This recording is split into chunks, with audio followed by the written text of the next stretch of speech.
अस्सलाम वालेकुम। क्या हाल है सब लोगों के? उम्मीद है आप सब खैरियत से हैं। अगर आप लोगों को आवाज़ आ रही है मेरी तो काइंडली कमेंट कर दीजिएगा ताकि मैं लेक्चर स्टार्ट कर सकूँ।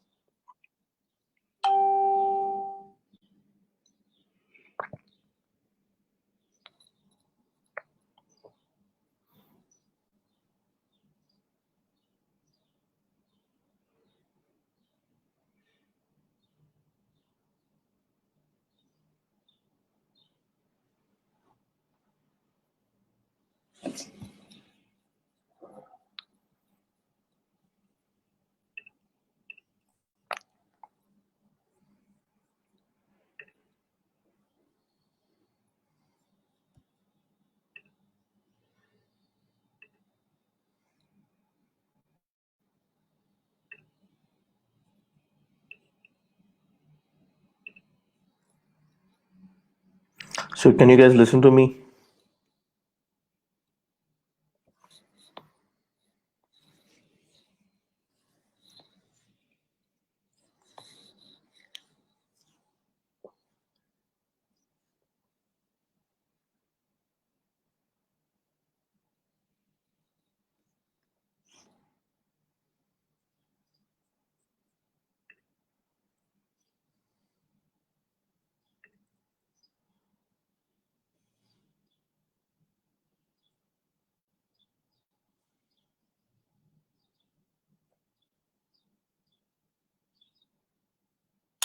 Okay, great.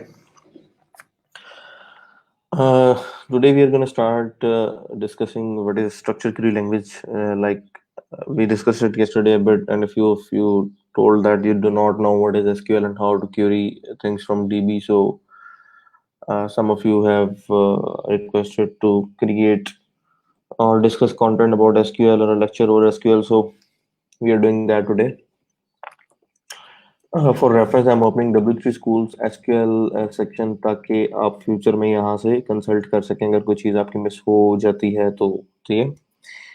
So first of all, SQL क्या चीज़ है? Structured query language is basically is used to extract data or manipulate data inside a database engine, and there are a lot of database engines that run on the basis of SQL, or they use SQL uh, to allow the user to do multiple operations। ठीक है। उसमें कौन कौन सी databases हैं कल हमने discuss किया था। माई एसक्यूएल है, एसक्यूएल सर्वर है, पोस्टग्री एसक्यूएल है। ठीक है। और there are numerous databases that allow you to do that. Even MS Access is there. So all of these are relational database management system। relational का क्या मतलब होता है? relation is basically is called a table, जिसमें आपके two dimensional एक table होता है एक्स और वाई डायमेंशन में, और रोज और कॉलम की फॉर्मेट में जो आप डाटा स्टोर करवाते हैं इन द फॉर्म ऑफ रोज। ठीक है। And columns, that is called a relation. A table is called a relation, remember that. तो एसक्यूएल हमें अलाउ करती है कि हम रिलेशनल डेटाबेस मैनेजमेंट सिस्टम से क्यूरी कर सकें डाटा को, या अपडेट कर सकें, या क्रिएट डिलीट कर सकें। ठीक है। So let's study a bit about it. SQL stands for Structured Query Language. SQL lets you access and manipulate databases. SQL became a standard of American National Standard Institute (ANSI) in 1986 and of the ISO in 1987. ठीक है। What can SQL do? It can execute queries against a database. It can retrieve data from a database. It can insert records in a database. It can update records in a database, delete records. It can create new databases. It can create new tables in a database. It can create stored procedures in the database. It can create views in a database. It can set permissions on table, procedures, and views. कभी आप लोगों ने सोचा हो, WordPress की website जब आप लोग क्रिएट करते हैं और उसके अंदर आप किसी भी प्लगइन को एक्टिवेट करते हैं, जैसे एलिमेंटर को एक्टिवेट करते हैं, और उसके बाद आप हर तरह का डेटा उसके अंदर स्टोर कर लेते हैं। ठीक है। तो कभी आपने सोचा होगा यार ये डाटा जाता किधर है, ये स्टोर कहाँ पे होता है जाके? तो बेसिकली क्या होता है कि आपकी पीएचपी के अंदर आप साथ एसक्यूएल को यूज कर रहे होते हैं, और एसक्यूएल के अंदर इतनी पावर होती है कि वो एक नई डेटाबेस एक कमांड से क्रिएट कर सकता है। ठीक है। जो प्रोसेस हम लोग यहाँ जाके इस तरह परफॉर्म करते हैं कि लोकल ओ स्लैश पीएचपी माई एडमिन में जाते हैं, यहाँ पर जाके न्यू डेटाबेस को क्रिएट करते हैं न्यू के बटन से। SQL can do that in one single line, in a single statement. ठीक है। और इस डेटाबेस को जैसे मैं अभी क्रिएट कर रहा हूँ, इस डेटाबेस को क्रिएट करने के लिए आप सिंपल यहाँ पे एसक्यूएल कमांड लिख सकते हैं। ये डेटाबेस और आगे database name, I don't exactly remember the query, लेकिन we have Google with us. So we can check it from there. एक क्रिएट डेटाबेस की क्या कमांड है, ठीक है। सो जो काम हम लोग कर रहे हैं मैनुअली न्यू पे क्लिक करके, वो हम एडिटर से, एसक्यूएल एडिटर से कर सकते हैं। सो क्रिएट डेटाबेस के फौरन बाद आपको सिर्फ डेटाबेस का नेम देना है, ठीक है। इतनी सी कमांड है, it will create your database. So create database आगे मैं लिख देता हूँ डीबी एग्जाम्पल, लेट्स सपोज। वो पे क्लिक करता हूँ तो it will create my database. यहाँ पे आपके पास डीबी एग्जाम्पल की डेटाबेस क्रिएट होगी। सो इतनी ही कमांड अगर आप पीएचपी के अंदर एंटर कर दें तो अक्सर औकात इस तरह होता है कि आप लोग कुछ इस तरह के सॉफ्टवेयर या वेबसाइट इंस्टॉल करते हैं, जिस तरह वर्डप्रेस का इंस्टॉलर आपको पता है। जैसे वर्डप्रेस के इंस्टॉलर के अंदर आप 5 स्टेप्स जो है, पहले आप लैंग्वेज को सिलेक्ट करते हैं, उसके बाद आप डेटाबेस कनेक्शन क्रिएट करते हैं, उसके बाद आप वेबसाइट का यूजर नेम, पासवर्ड और नेम वगैरह प्रोवाइड करते हैं। Then you go for installation and then you log in to dashboard. अब ये जो सारा प्रोसेस है, इसमें हम लोग स्टार्ट में डेटाबेस खुद क्रिएट कर लेते हैं, लेकिन बाकी सारे प्रोसेस जो टेबल्स वगैरह है वो कोड के थ्रू क्रिएट होता है, ठीक है। सो हम लोगों ने एसक्यूएल को सीखना है कि एसक्यूएल से किस तरह से हम डेटाबेस के साथ प्ले कर सकते हैं, डाटा को रिट्रीव, क्रिएट और अपडेट कैसे कर सकते हैं, और पीएचपी के अंदर एसक्यूएल को कैसे एम्बेड करेंगे ताकि ड्यूरिंग कोड हम किसी फॉर्म के बटन पे क्लिक करें तो डेटाबेस क्रिएट हो जाए, उसमें से डेटाबेस में डाटा एंटर हो जाए। सो इस तरह का प्रोसेस हमें सीखना और करना है। सो फर्स्ट ऑफ ऑल इसको कंसल्ट करते जाते हैं एसक्यूएल को। इंट्रोडक्शन में हमने कुछ चीजें देख ली, पहले इसको डिस्कस कर लिया। SQL is a standard, but although SQL is an ANSI ISO standard, there are different versions of the SQL language. However, to be compliant with the ANSI standard, they all support at least the major commands such as select, update, delete, insert, where। ये commands basic हैं, हर जगह use होती हैं, तो इनको SQL support करता है। Most of the SQL database programs also have their own proprietary extension in addition to the SQL standard। In SQL standard इसके अलावा भी कुछ कमांड ऐसी होती हैं जो कि डिफरेंट डेटाबेसेस के हवाले से डिफरेंट होती है। Using SQL in your website, to build a website that shows data from a database, you will need an RDBMS program, MS Access, SQL Server, MySQL। MySQL हमारे पास ऑलरेडी है, जब हम लोग XAMPP या M इंस्टॉल करते हैं उसमें MySQL होता है। To use a server side scripting language, PHP और ASP। PHP हम यूज कर रहे हैं, ठीक है। To use SQL to get your data and to use HTML CSS to style the page। So all of this we are already being doing। ये part भी हम कर रहे हैं, ये पार्ट सिर्फ हमें करना है, यूज करना है SQL क्यों, ताकि हम डाटा ले सकें।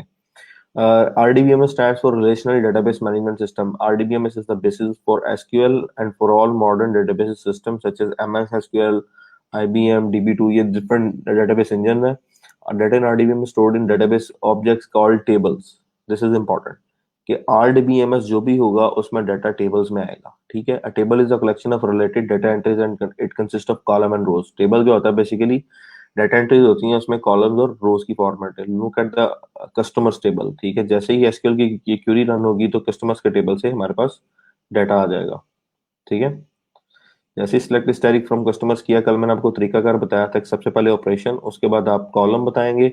स्टैटिक का मतलब है वाइल्ड कार्ड एंट्री, ये सारे कॉलम ले आओ, फ्रॉम के आगे आप टेबल का नेम बता देते हैं, ठीक है। So it runs N SQL query और इस तरह से हमारे पास टेबल से सारा रिकॉर्ड आ जाता है। एक दफा इन एग्जांपल्स को हम देख लें, उसके बाद हम प्रैक्टिकली अपनी डेटाबेस क्रिएट करके सारे प्रोसेस को फॉलो अप करेंगे। A database most often contains one or more tables. Each table is identified by a name। हर एक डेटाबेस के अंदर मल्टीपल टेबल हो सकते हैं। जैसे हमारी अगर ये वाली डेटाबेस है वर्डप्रेस इंस्टॉल की, तो इसमें ये सारे जो डिफरेंट आ रहे हैं, ऊपर देखेंगे कॉलम में लिखा हुआ टेबल, के नीचे टेबल के सारे नाम है, ठीक है। सो वो यही कह रहा है यहाँ पे कि एक डेटाबेस में वन और मोर टेबल्स हो सकते हैं। Each table is identified by a name, for example customers और ऑर्डर्स।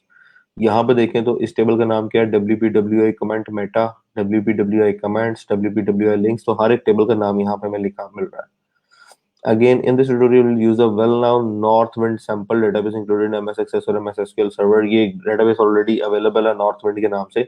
ये हर जगह मल्टीपल जो डेमो सर्वर्स हैं MySQL या डिफरेंट SQL के रिलेटेड, उनमें ये अवेलेबल होती है for exemplary purpose.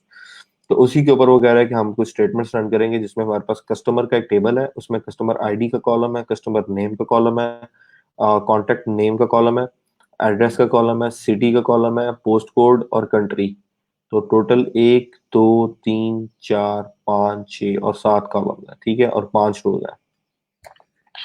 Most of the actions you need to perform on database are done with SQL statements। The following SQL statement selects all the records in the customer table। इसको हम already देख चुके हैं। Keep in mind that SQL keywords are not case sensitive।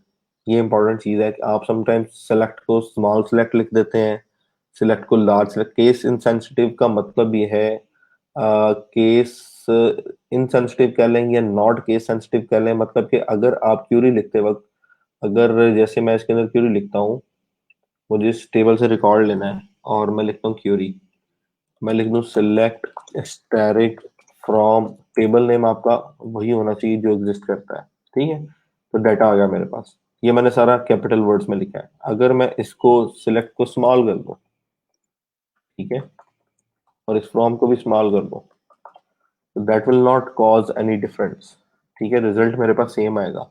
यानी SQL को आप छोटे लफ्जों में लिख लें, बड़े लफ्जों में लिख लें, इट इज ओके।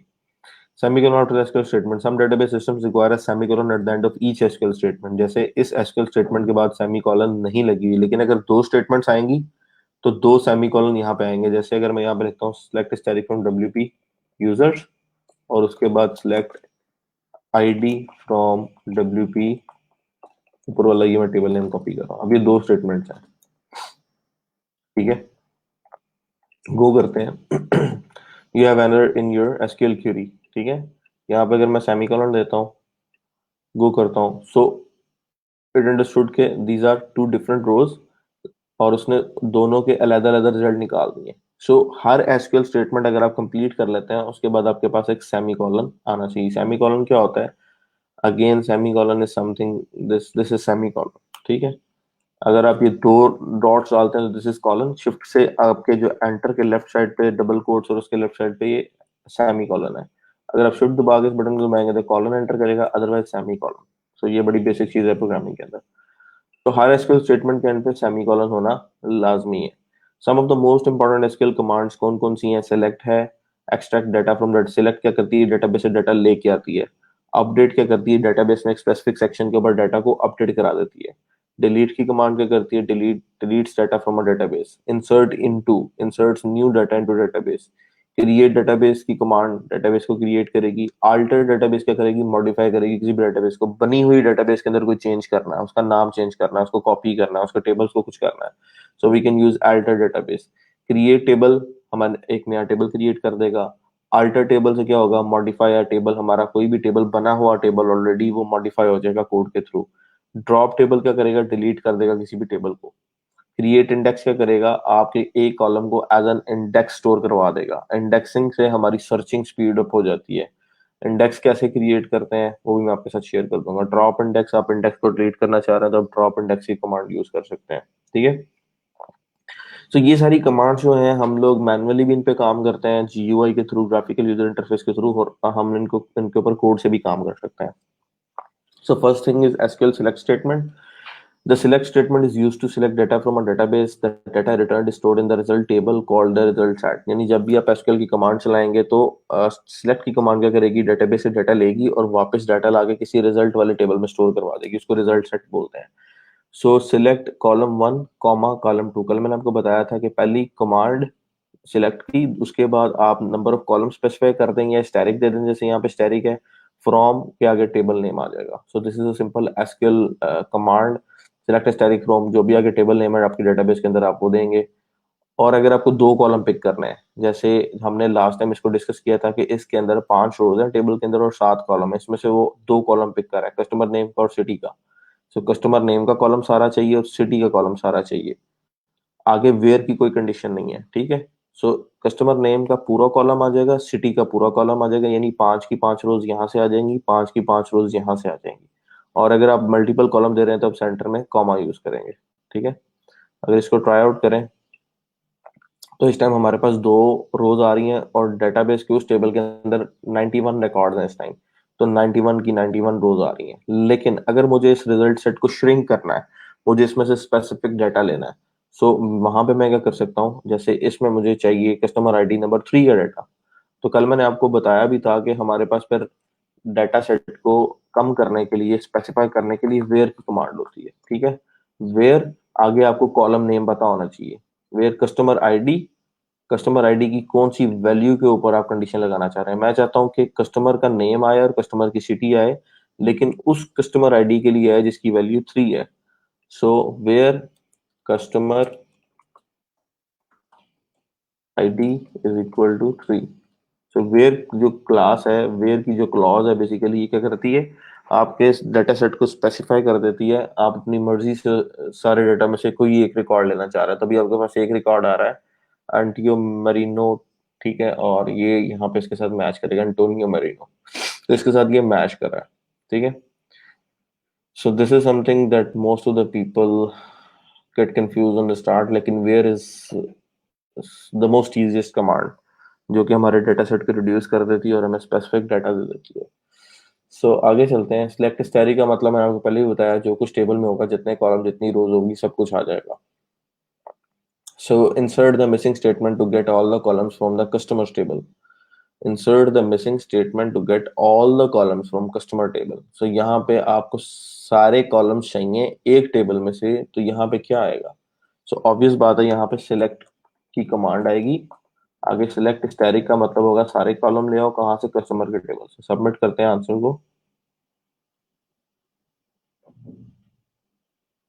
सबमिट, ठीक है, इट्स करेक्ट।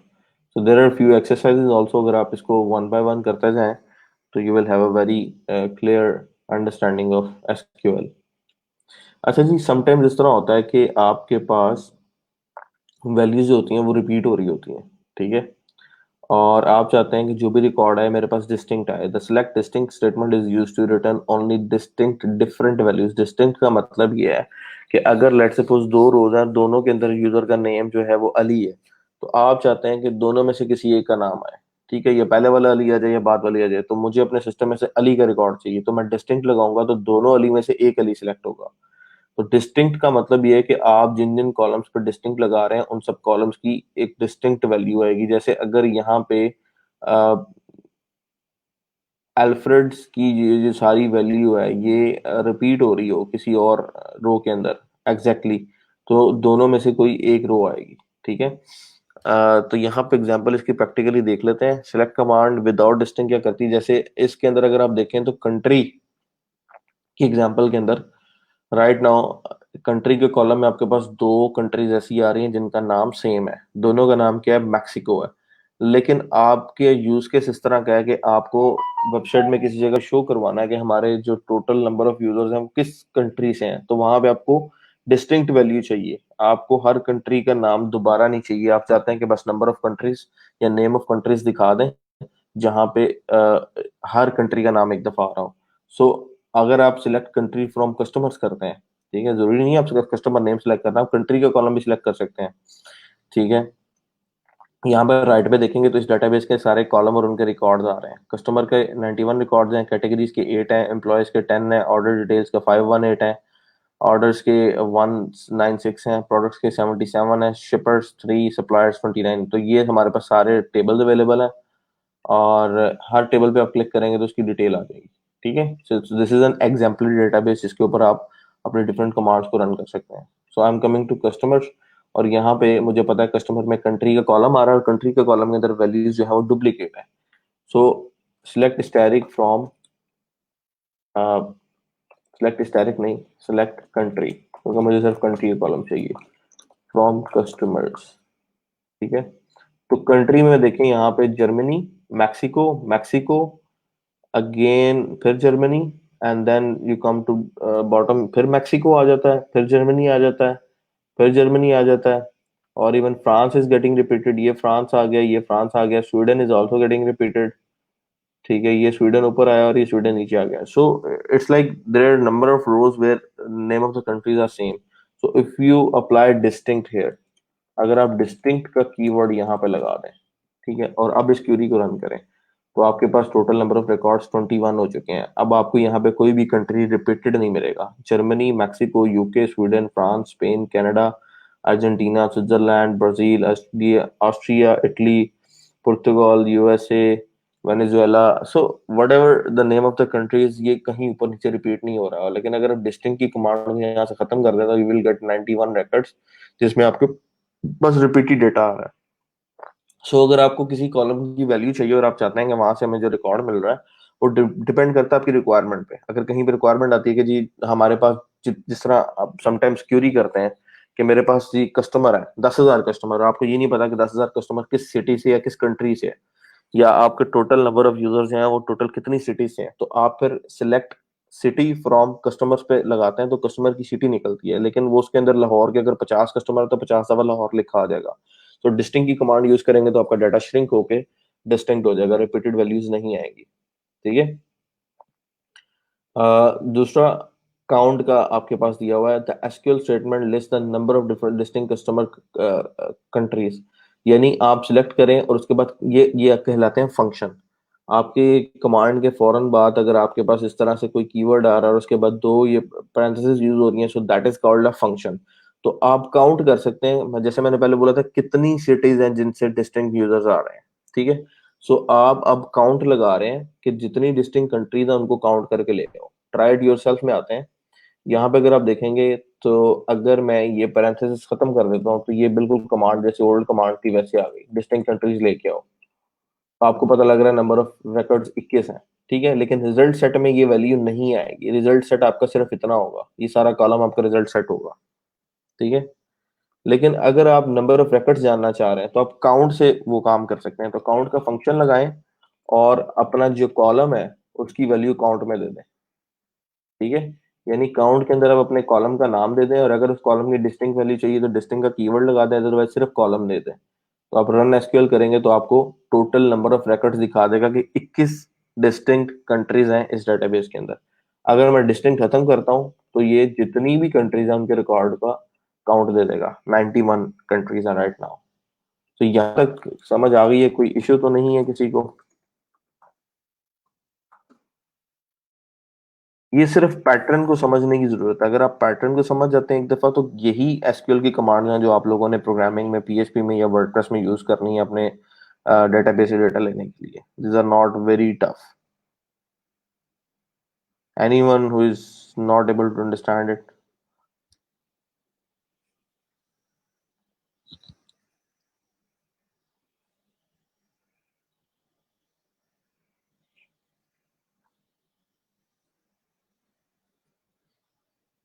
Okay great. चलें आगे चलते हैं। एसक्यूएल में वेयर लगा लें। वेयर की जो क्लॉज है दैट इज फॉर कंडीशन अपने डेटा सेट को श्रिंक करने के लिए। The where clause is used to filter records. The where clause is used to extract only those records that fulfill a specified condition. यानी आप select करते हैं column 1 को, कॉलम 2 को from table name where condition is satisfied. ठीक है। So यहाँ पे हमारे पास अगेन वही कंट्री का टेबल है और यहाँ पे वेयर क्लास लगाने लगे हैं कि हमें वो सारा डेटा चाहिए जहाँ पे कंट्री मैक्सिको हो। यानी सब रिकॉर्ड्स में हमें उस वो वाले रिकॉर्ड्स चाहिए जहाँ पे कंट्री का नाम मैक्सिको आ रहा हो। तो ट्राई आवर सेल्स तो रन करते हैं एसक्यूएल को, तो आपको मैंने वहां पे दिखाया था कि काफी सारे रिकॉर्ड्स ऐसे हैं जहाँ मैक्सिको आ रहा है। सो यहाँ पे टोटल 5 रिकॉर्ड्स हैं जो कि मैक्सिको कंट्री से हैं। तो मैं चाहता हूँ कि अब मैं इस कंडीशन को कंट्री पे ना लगाऊं। मैं इस देखें ये एक तरीका है। अब इस वेयर के अंदर आपके पास मल्टीपल ऑपरेटर्स आते हैं, मल्टीपल वेज ऑफ कंडीशन आते हैं। यहाँ पे आपने लिखा है कंट्री इज इक्वल टू, आगे आपने एक स्ट्रिंग दे दी है, सिंगल कोट्स में स्ट्रिंग दे दी। अगर मैं स्मॉल मैक्सिको लिखता हूँ तो क्या ये डाटा सेम आएगा जो अभी आ रहा है? देखें डाटा आपका सेम नहीं आ रहा। सो आपने जहां इज इक्वल लगाया वहां पे जो वैल्यू है वो एग्जैक्ट होनी चाहिए। अगर आपके टेबल में वो वैल्यू एग्जिस्ट नहीं करती तो आपके पास एम्प्टी रिजल्ट आएगा, नो रिजल्ट आएगा। सो कैपिटल एम लिखेंगे तो आपके पास रन एसक्यूएल आएगा। लेकिन अगर कहीं पे आपको अपने डाटा पे शक है, आपको लगता है कि मैक्सिको स्पेलिंग जो मैक्सिको की स्पेलिंग है वो स्मॉल एम भी हो सकते हैं। जिस बंदे ने डाटा एंटर किया, आपने 2-3 डाटा एंट्री ऑपरेटर से काम करवाया, किसी ने कैपिटल मैक्सिको डाल दिया, किसी ने स्मॉल मैक्सिको डाल दिया। अब आपको शक है कि यार this can be capital, this can be smaller. So I don't no but I know कि मैक्सिको की स्पेलिंग जो है वो MEXICO है। ठीक है, इतना मुझे पता है, एम का शक है। सो आप इस ऑपरेटर को चेंज कर दें लाइक के ऑपरेटर के साथ। ठीक है। और लाइक के अंदर आपके पास ये एक फैसिलिटी होती है कि जैसे मैं रन एसक्यूएल करता हूं तो यहाँ पे लाइक में जहां मैक्सिको आ रहा है केस इन सेंसिटिविटी आपकी खत्म हो गई। ठीक है। अब आपका कैपिटल मैक्सिको है स्मॉल मैक्सिको, अगर आपके स्पेलिंग मैच कर रहे हैं तो it will bring that up. और अगर यू स्टिल थिंक कि यार कहीं पे डाटा एंट्री में फॉल्ट हो सकता है, कुछ रिकॉर्ड्स ऐसे हैं जहां पे मैक्सिको की स्पेलिंग गलत है, तो कम से कम हर जगह पे EXI इकट्ठा डला हुआ है या XIC डला हुआ है एंट्री में। कुछ लोग एंट्री में स्पेलिंग मिस्टेक कर देते हैं, किसी ने मैक्सिको लिखा, किसी ने MXICO लिख दिया, किसी ने MXIC लिख दिया, ओ लिखना भूल गया, सो आपको वो सारे रिकॉर्ड्स चाहिए जो मैक्सिको के हैं। So at this point you can take a sensitive decision कि आप सिर्फ इस पैटर्न में पकड़ लेंगे, XIC हर रिकॉर्ड में होगा। तो मैं लाइक ऑपरेटर यूज करके अगर यहाँ पे परसेंटेज का साइन लगा दूं कि स्टार्ट में जो मर्जी लिखा है, लेकिन अगर कहीं पे XIC आ रहा है, ठीक है, अगर कहीं पे XIC आ रहा है तो उसको पिक कर लो। तो आपके पास देखिए रिजल्ट सेट एम्प्टी है, क्योंकि XIC के बाद कुछ भी नहीं है, दैट मीन्स कि यहाँ पे XIC एंड हो जाता है, लेकिन क्योंकि हमें पता है XIC के बाद O भी आ सकता है, तो आप एंड पे भी एक परसेंट साइज जो है वो एंटर करते हैं। इसको आप बोलते हैं पैटर्न। तो लाइक का जो ऑपरेटर है बेसिकली वो पैटर्न मैचिंग के लिए होता है। आप स्ट्रिंग के अंदर से कुछ स्पेसिफिक कीवर्ड उठाते हैं, कुछ स्पेसिफिक लेटर्स उठाते हैं, और यू डोंट केयर अबाउट कि उसके स्टार्ट में क्या है और एंड में क्या है। जहां पे भी XIC आ रहा होगा पूरे कॉलम पे वो सारी रो सिलेक्ट होकर आ जाएंगी। सो मैक्सिको जहां जहां आ रहा है, अब जैसे मैं यहाँ पे अगर ए लगा देता हूँ तो जितनी कंट्रीज के अंदर कहीं पे ए आ रहा है उसके स्टार्ट में जो भी है उसके एंड में जो भी है वो सब इग्नोर हो जाएगा। जहां जहां ए आ रहा है सब आ जाएंगे। जर्मनी में यहाँ पे ए आ रहा है, ये पहला पैटर्न इग्नोर हो गया, NY का पैटर्न इग्नोर हो गया, जर्मनी आ गया। फ्रांस में यहाँ पे ए आ रहा है, FR इग्नोर हो गया, NCE इग्नोर हो गया। तो हमारे पास ए आना चाहिए, ए से पहले जो मर्जी आए, ए के बाद जो मर्जी आए, ठीक है। और अगर मैं कहता हूँ कि नहीं जी AN आना चाहिए, तो फिर मैं यहाँ पे लिखूंगा AN इकट्ठा आए, बाद में जो मर्जी आए, पहले जो मर्जी आए। तो रन करूंगा तो यहाँ पे जर्मनी AN इकट्ठा, फ्रांस का AN इकट्ठा, कनाडा का AN इकट्ठा, स्विट्जरलैंड का AN इकट्ठा। तो जहां जहां AN इकट्ठा हो रहा होगा वो कंट्रीज आ गए। ये क्लियर है। सबसे मजे की चीज है ये SQL के अंदर, जब आप रिकॉर्ड्स ले रहे हैं, डेटा को एक्सेस कर रहे हैं, और आपको नहीं पता कि डाटा की जो कंसिस्टेंसी है वो किस तरह की है, और डाटा की जो स्टेट है वो क्लियर है या नहीं है, लेकिन आपको पता है कि स्पेलिंग जो है वो पैटर्न अगर मैच हो जाता तो आपको डाटा आ जाए, तो आप अपने पैटर्न मैचिंग से डाटा ले सकते हैं। इसके अंदर कोई इशू अगर किसी को है लाइक ऑपरेटर के अंदर, because this is very important, अगर आपको लाइक में इशू है तो लेट मी नो और आई विल मूव फॉरवर्ड।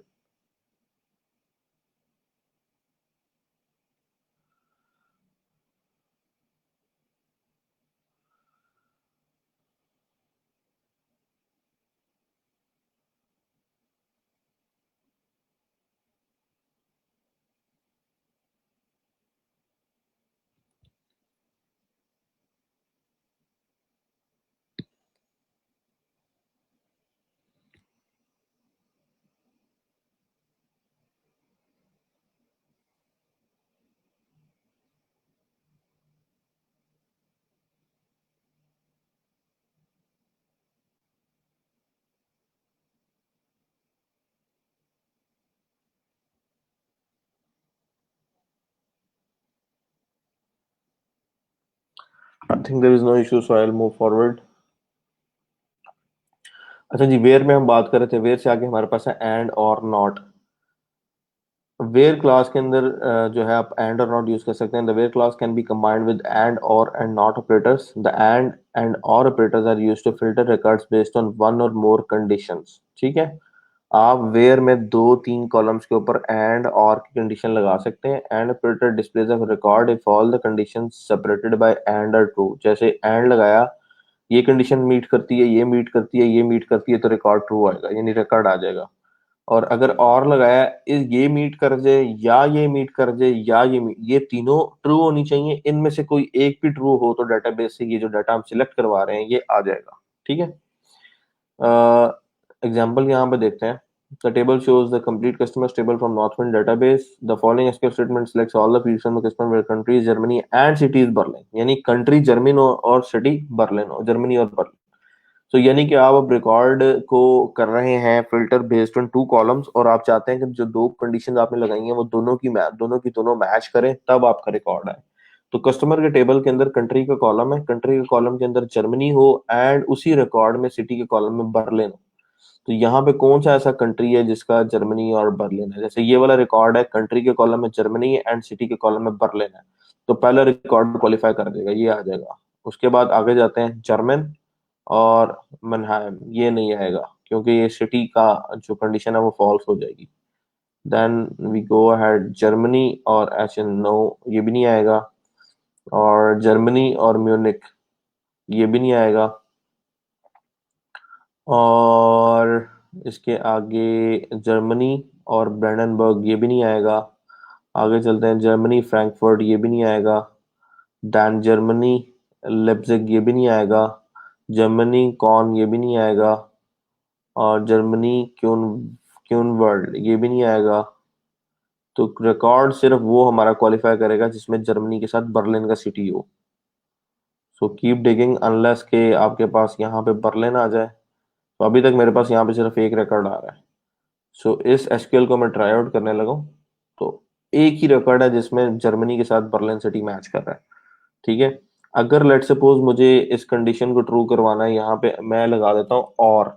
अगर मैं यहाँ पे और लगा देता हूँ, उसका क्या इफेक्ट पड़ेगा कि वो रिकॉर्ड लेके आओ जहां पे या तो यहाँ पे जर्मनी आ रहा हो या यहाँ पे सिटी बर्लिन आ रहा हो।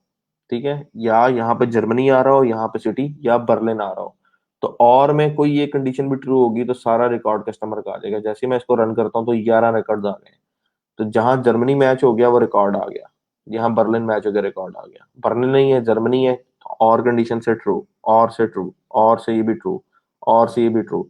तो बर्लिन सिर्फ एक जगह ट्रू हुआ है और जर्मनी जो है वो 10 टाइम्स ट्रू हुआ है, जिसकी वजह से हमारे पास 11 रिकॉर्ड जो है वो यहाँ पे आ गए। सो this is difference between and or and में जो दोनों कंडीशन है वो सेटिस्फाई होनी चाहिए। एंड में आप ये देखें कि आप कंपैरिजन किसका करवा रहे हैं, कंट्री का और सिटी का। तो ये दोनों बेसिकली क्या है, कॉलम्स है। Column name is equal to column name, नहीं basically column value is equal to and column value is equal to. ठीक है। कंबाइनिंग एंड और नॉट, आप एक कॉलम में कंट्री ले रहे हैं और अंदर दो डिफरेंट सिटीज ले रहे हैं। यानी मैं चाहता हूं कि जर्मनी के अंदर से अगर तो बर्लिन सिटी है उसका रिकॉर्ड आ जाए, या म्यूनिक, म्यूनचन, आई डोंट नो इसको क्या बोलेंगे, म्यूकन बोलेंगे आई थिंक। तो या ये जो दो सिटीज है इनका रिकॉर्ड है तो आ जाए। तो इनमें से जो जो क्वालिफाई करता होगा वो आ जाएगा, और अगर उसके साथ जर्मनी आ रहा होगा तो वो आ जाएगा। सो आप मल्टीपल जो है वो कंडीशंस यूज कर सकते हैं। अगर मैं इसको ओपन करूं, अगर हम टेबल से यहाँ पे चेक करें तो कंट्री जर्मनी होना लाजमी है, and city can be Berlin, और city can be म्यूकन।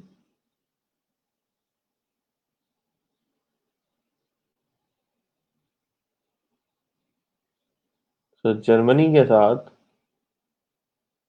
I am not able to see that, यहाँ पे होगा कहीं ना कहीं। Let's search for Germany, highlight कर लेते हैं तो इजी हो जाएगा। जर्मनी कैन, जर्म ये आ गया। तो या सिटी म्यूनिक हो, या सिटी ये जो है म्यूकेन हो, या बर्लिन हो, और कंट्री लाजमी जर्मन होना चाहिए। तो वो वाली आपकी रोज यहाँ फैच होके आ जाएंगी आपके पास। तो इस टाइम सिर्फ दो रोज हैं जिसमें सिटी बर्लिन या म्यूकेन है और कंट्री जो है वो जर्मन है। क्लियर है। आगे चलते हैं। ऑर्डर बाय की स्टेटमेंट, ऑर्डर बाय की स्टेटमेंट आपकी रिकॉर्ड को सॉर्ट करवा के देती है। आपने लेट्स सपोज रिकॉर्ड पिक किए जिसमें किसी कॉलम के अंदर रिजल्ट आ रहे थे, किसी कॉलम के अंदर किसी स्टूडेंट का रिजल्ट आ रहा था या सैलरी आ रही थी, और आप चाहते हैं कि आप रिकॉर्ड इस फॉर्मेट में लेके आए कि जो है रिकॉर्ड इस फॉर्मेट में आए कि मिनिमम सैलरी से मैक्सिमम सैलरी की तरफ डाटा जा रहा हो या मैक्सिमम सैलरी से मिनिमम सैलरी की तरफ डाटा जा रहा हो। तो आपको सॉर्टेड डाटा चाहिए, या इंक्रीजिंग ऑर्डर में या डिक्रीजिंग ऑर्डर में। सो आप ऑर्डर बाय की कमांड जो है वो इसे यूज कर लेते हैं, लेकिन ऑर्डर बाय आपकी आएगी वेयर के बाद। अगर आप वेयर यूज करेंगे तो उसके बाद आ जाएगी। तो तरीकाकार अगर आपने वेयर नहीं यूज किया तो भी आप इसे यूज कर सकते हैं। सिलेक्ट करें उन दो कॉलम्स को जो भी आप जिनका डाटा लेना चाह रहे हैं फ्रॉम द डेटाबेस टेबल। यहाँ टेबल नेम आ जाएगा। ऑर्डर बाय किस कॉलम के मुताबिक आप सॉर्ट कराना चाह रहे हैं, एक कॉलम के मुताबिक कराना चाह रहे हैं, मल्टीपल कॉलम के मुताबिक कराना चाह रहे हैं।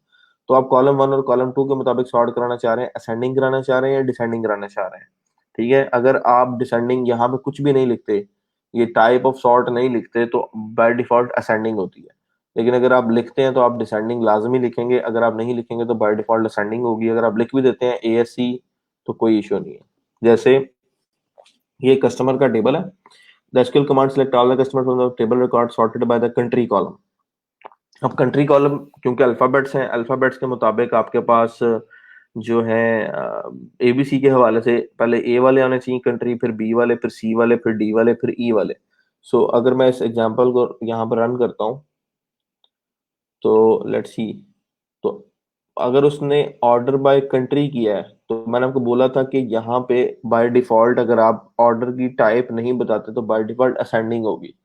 तो यहाँ पे अगर आप देखेंगे असेंडिंग में ए के बाद बी आता है, तो अर्जेंटीना, और उसके बाद बी वाले सारे कंट्रीज, उसके बाद सी वाले सारे कंट्रीज, फिर डी वाले, फिर ई तो है नहीं है, एफ, जी, एच नहीं है, आई, जे के, एल नहीं है तो एम वाले, एन, ओ पी, ओ नहीं है तो पी वाले आ गए, आर क्यू आर नहीं है तो एस वाले आ गए, टी नहीं है तो यू, यू के बाद वी, और उसके आगे डब्ल्यू एक्स वाई जी नहीं है। तो सारे रिकॉर्ड्स सॉर्ट होके आ गए हैं अल्फाबेटिक फॉर्मेट के अंदर, क्योंकि आपने यहाँ पे ऑर्डर बाय कंट्री लगाया है। अगर मैं इसको डिसेंडिंग करता हूँ कि मुझे उल्टी एबीसी वाले रिकॉर्ड चाहिए, तो आपके रिकॉर्ड जो है दूसरी साइड से स्टार्ट हो गए हैं।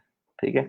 तो इस तरह से आप डाटा को, जब आपने वेबसाइट के अंदर डाटा को प्रेजेंट करना होता है तो आप एसक्यूएल से डाटा सॉर्टेड लेके आते हैं, और जो डाटा आपके पास आता है उसके ऊपर आप एक लूप इंप्लीमेंट करते हैं और एक टेबल क्रिएट कर देते हैं, जिससे आपके पास जो है सॉर्टेड डाटा डिस्प्ले हो जाता है, और आपको दोबारा से पीएचपी में डाटा को सॉर्ट करने की जरूरत नहीं पड़ती। जो आपकी सॉर्टिंग या कोई भी फंक्शनैलिटी है आप वो यहाँ पे अचीव कर सकते हैं एसक्यूएल के अंदर।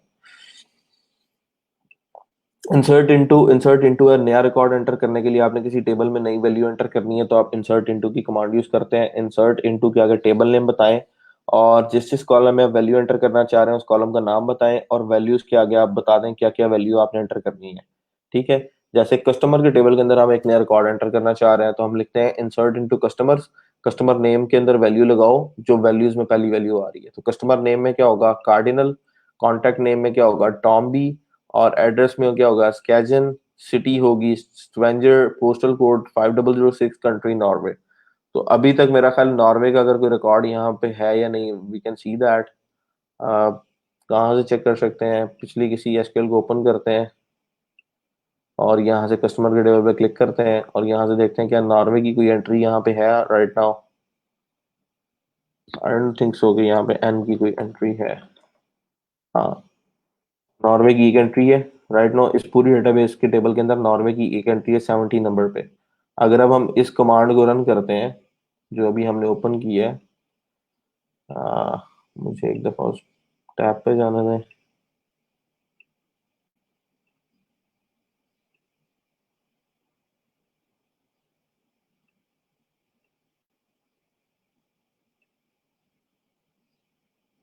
अच्छा, ये कस्टमर का टेबल ओपन है, इसमें नॉर्वे जो है that is on line number 70।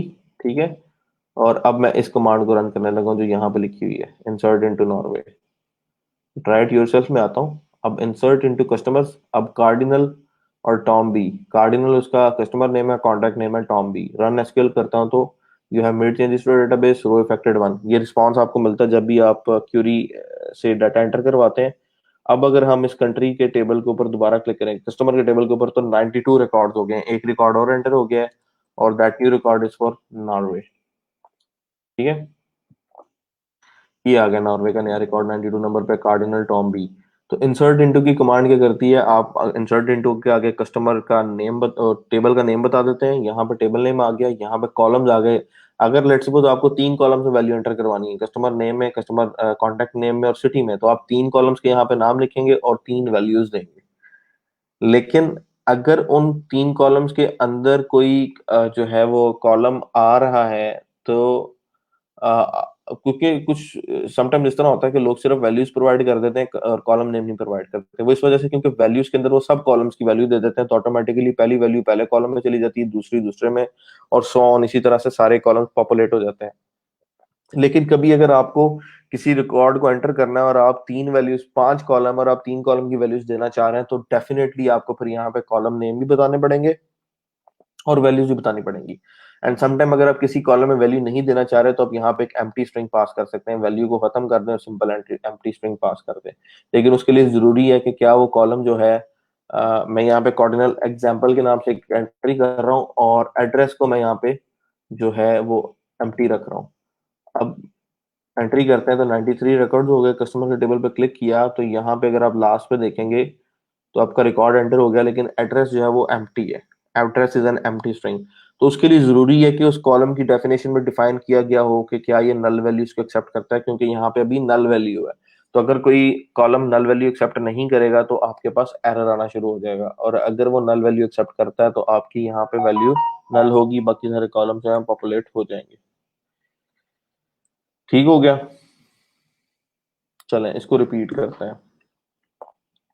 Locos में हमने डीबी एग्जाम्पल के नाम से डेटाबेस क्रिएट की। इसके अंदर हम लोग एक टेबल क्रिएट करना चाह रहे हैं। तो टेबल कैसे क्रिएट कर सकते हैं? जैसे ही आपने डेटाबेस पे क्लिक किया और उसके अगर अंदर टेबल एग्जिस्ट नहीं करते तो यहाँ पे डायरेक्ट आपके पास क्रिएट टेबल की ये विंडो आ जाएगी। यहाँ पे आप अपना पहला टेबल क्रिएट कर सकते हैं। सो लेट्स सपोज मैं यहाँ पे कस्टमर्स का टेबल क्रिएट करना चाह रहा हूँ। बाज लोग क्या करते हैं कि नोटेशन के हवाले से टीबीएल का वर्ड लिख देते हैं और यहाँ पे नेक्स्ट जो टेबल का नेम होता है उसका पहला लेटर कैपिटल कर देते हैं, टीबीएल कस्टमर। ठीक है। कुछ लोग टीबीएल अंडरस्कोर कस्टमर कर देंगे। So what ever is easy for you, you can do that. इसमें कोई पाबंदी नहीं है। सिर्फ स्पेस नहीं आएगी, अंडरस्कोर आ सकती है, डैश नहीं आएगी। जो जो चीजें हम लोग वेरिएबल के लिए जिन चीजों का ख्याल करते हैं उन्हीं चीजों का ख्याल यहाँ पे करना है। तो टीबीएल कस्टमर्स, आपका एक टेबल क्रिएट हो गया, नंबर ऑफ कॉलम्स आ गया, आपने 4 लिखे हुए थे। और अगर मुझसे टेबल क्रिएट हो गया और मुझे इसको डिलीट करना है तो मैं क्या करूंगा, डीबी एग्जाम्पल पे आता हूँ और अभी तक मेरा टेबल स्टोर ही नहीं हुआ था, सिर्फ एक स्क्रीन पे गया था जहाँ पे नंबर ऑफ कॉलम्स 4 थे। ठीक है। राइट नाउ मेरा table is not stored unless कि उसके कॉलम्स की डेफिनेशन हो जाए। सो दोबारा मैं बना रहा हूँ टीबीएल कस्टमर्स। यहाँ पे मुझे उस कस्टमर के टेबल में लेट्स सपोज 5 कॉलम चाहिए तो मैं 5 कर दूंगा। गो पे क्लिक करता हूँ तो यहाँ पे नंबर ऑफ कॉलम्स आ रहे हैं। पहला कॉलम हमेशा क्या होगा, आईडी का, जो यूनिकली आइडेंटिफाई करेगा सारी रोज को। तो कॉलम नेम मैं स्मॉल ही लिख रहा हूँ, आईडी। दूसरा होगा जी कस्टमर के नेम का, तीसरा होगा जी कस्टमर की सिटी का, चौथा होगा जी कस्टमर का एड्रेस, और पांचवा होगा जी कॉन्टैक्ट अंडरस्कोर नंबर। ठीक है। ये 5 कॉलम मैंने रख दिए। अब आईडी के अंदर आप इंटीजर वैल्यू ले सकते हैं। ठीक है। इंटीजर वैल्यू लेना चाहें इंटीजर ले लें, वारचर लेना चाहें वारचर ले लें। वारचर का मतलब है कि इसमें इंटीजर और अल्फाबेट्स दोनों आते हैं। टेक्स्ट में आपका लॉन्ग टेक्स्ट आ जाता है, डेट में डेट आ जाएगी, न्यूमेरिक के अंदर आपकी न्यूमेरिक वैल्यूज आ जाएंगी जो कि रेंज में होगी 0 to 255, -1 to 8 से 1 to 7 तक। ठीक है। तो ये डिफरेंट आपके पास डाटा जो है टाइप्स हैं।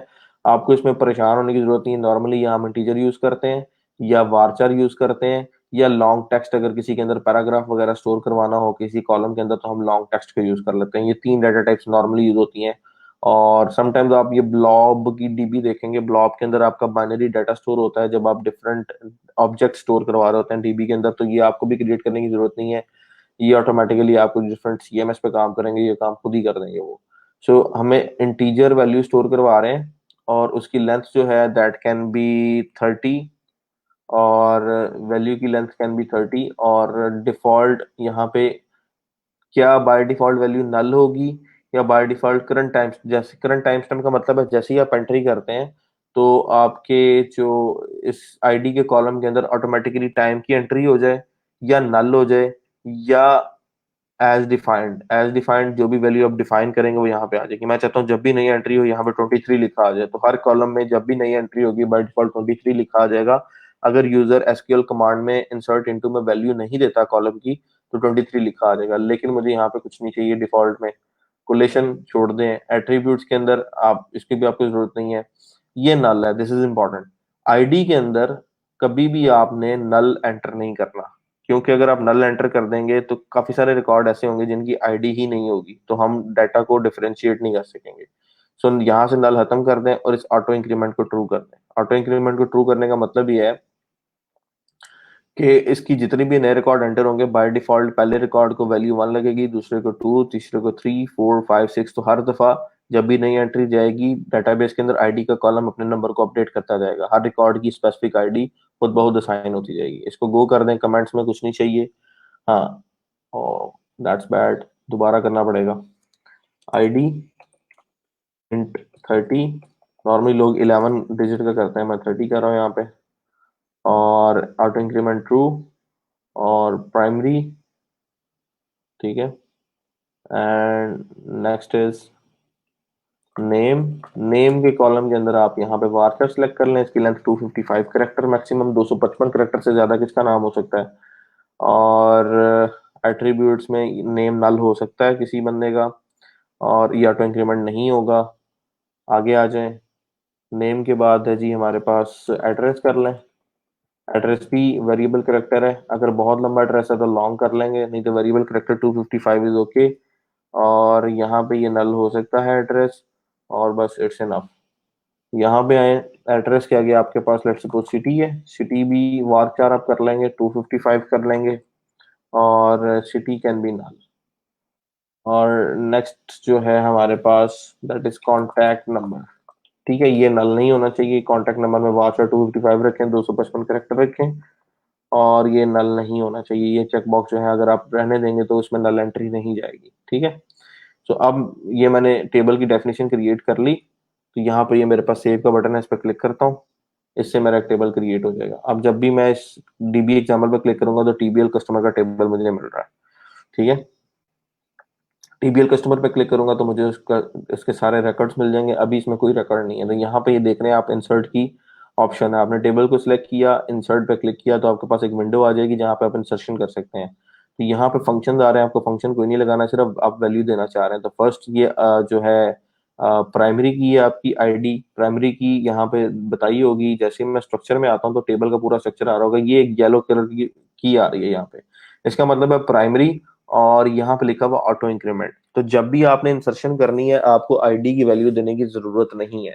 और आईडी क्योंकि आपकी प्राइमरी की है तो इसमें जितना डाटा होगा, ऐसा नहीं हो सकता कभी भी आईडी सेम आ रही हो। Even let's try it out, जैसे मैं यहाँ पे लिखता हूँ, इसको एम्प्टी छोड़ देता हूँ, फर्स्ट टाइम में नेम लिखता हूँ वकास, और एड्रेस देता हूँ लेट्स सपोज लाहौर, सिटी में भी लिख देता हूँ लाहौर, और कॉन्टेक्ट नंबर में लिख देता हूँ 0900 0900 वट एवर। गो करता हूँ तो इंसर्टेड वन रो। अब मैं ब्राउज पे जाता हूँ, और बल्कि अपने टेबल पे क्लिक करता हूँ तो मेरे पास एक रिकॉर्ड आ गया। आईडी बाय डिफॉल्ट मैंने कुछ नहीं रखा था तो वन आ गई, name Waqas, city Lahore, address Lahore, contact number. दोबारा इंसर्ट करता हूँ, आईडी एम्प्टी रहने देता हूँ, अली एंटर कर देता हूँ, अगेन लाहौर, लाहौर। अब कॉन्टेक्ट नंबर मैंने यहाँ पे देखें नल जो है वो रिक्वायर है कि ये नल नहीं हो सकता, गो पे क्लिक करूंगा तो एरर थ्रो करेगा, it should throw an error, let's see why did not. Structure में आते हैं और कॉन्टेक्ट नंबर पे नल नो है। ठीक है,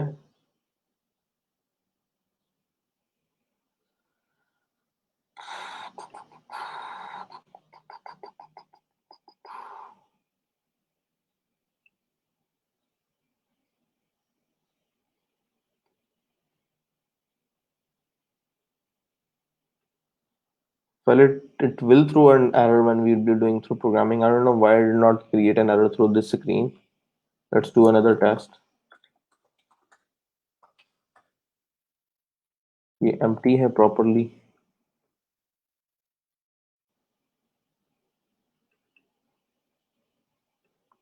so it is taking it as a null entry.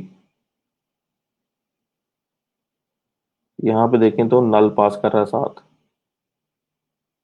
अगर ये वैल्यूज हैं तो पास कर दो, नहीं तो null, और यहाँ पे empty string पास कर रहा है। Let's do it from there, इस कमांड को कॉपी करके यहाँ पे आते हैं, insert into db example,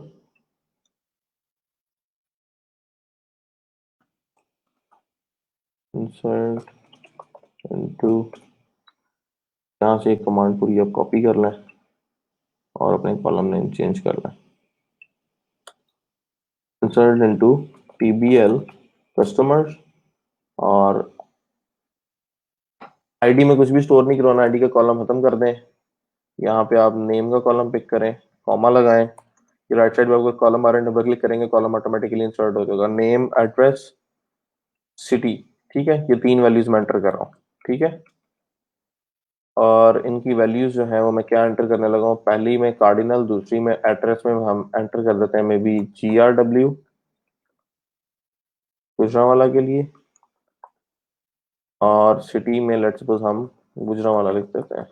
ठीक है, और ये हम यहाँ पे इंसर्ट कराने की कोशिश करते हैं ये अपनी वैल्यूज को, गो पे क्लिक करते हैं तो now it is giving an error, you have an error in SQL query. कहाँ पे एरर आ रहा है, वी कैन चेक, सिटी के बाद ये कॉमा आ रहा है, इसको खत्म करते हैं,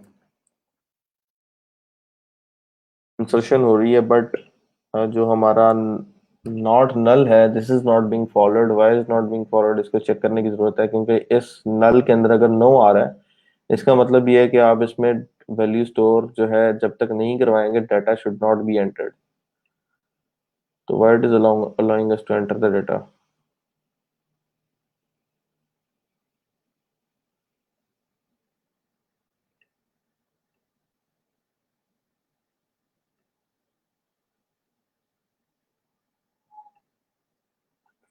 okay, I will check this and I will share with you guys कि ये क्यों इस तरह से कर रहा है, because I have never seen this process in my line of work ever, how it is doing this, or maybe I'm lacking something, लेकिन यहाँ पे नल एंट्रीज नहीं होनी चाहिए, एरर आ जाना चाहिए अगर आप नल वैल्यू देने की कोशिश कर रहे हैं। So I check it with my colleagues also कि यहाँ पे क्यों ये प्रोसेस आ रहा है, I search it and share with you.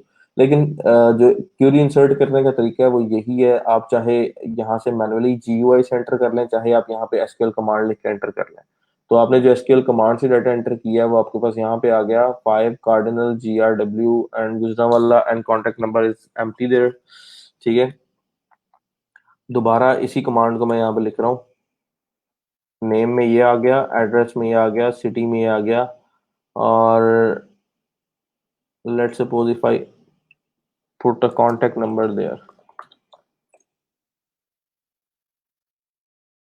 I'm surprised, यहाँ पे तो एरर थ्रो करेगा क्योंकि वैल्यूज मैच नहीं करी, but I will check it with my colleagues and I will come back to you on this कि क्या इशू हो सकता है। लेकिन इंसर्शन का प्रोसेस यही है जो मैंने आपके साथ शेयर कर दिया कि आप इंसर्ट इनटू कस्टमर्स लिखें, आगे आप अपने कॉलम्स दें और वैल्यूज दें, then you will insert it. Then SQL null values, ये क्या चीज़ है? What is a null value? A field with a null value is a field with no value, यानी कि जो नल वैल्यू है उसके अंदर आपकी उस फील्ड में कोई भी वैल्यू नहीं होगी। If a field in a table is optional, it is possible to insert a new record or update a record without adding a value to the field. ये जो अभी हमें प्रॉब्लम आ रहा है उसके बारे में लिखा हुआ है। If a field in a table is optional, it is possible to insert a new record or update a record without adding a value to the field. Then the field will be saved with a null value. तो अगर आप किसी field में data store नहीं करवा रहे तो null value के साथ स्टोर हो रही होगी। Null value is different from a zero value. Null null में भी कुछ ना कुछ होता है, जीरो वैल्यू नहीं होती। A field with null value is one that has left blank during record creation. ठीक है, नल में आप समझ लें कि null value is different from a zero value or a field that contains space। ऐसी वैल्यू जिसके अंदर आप स्पेस एंटर करवा रहे हैं या जीरो एंटर करवा रहे हैं, नल उससे डिफरेंट है। Field with null value is one that has been left blank during the record creation. ठीक है, उसके अंदर कोई चीज आपके पास एग्जिस्ट नहीं कर रही होगी।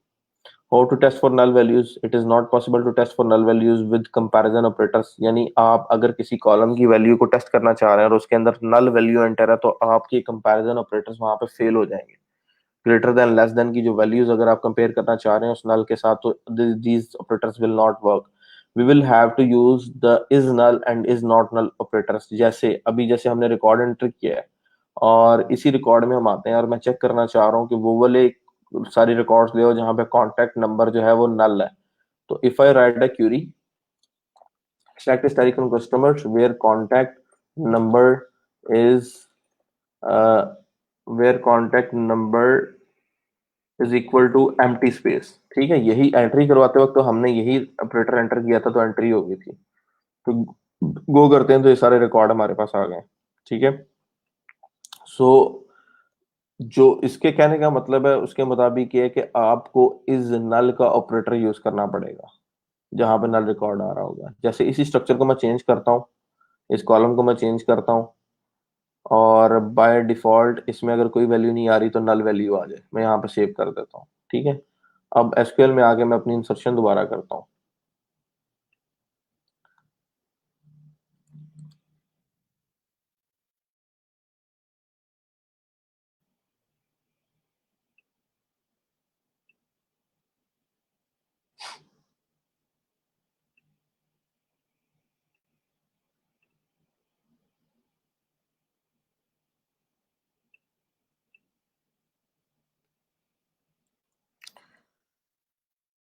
हाँ, इस पूरे को कॉपी कर लें,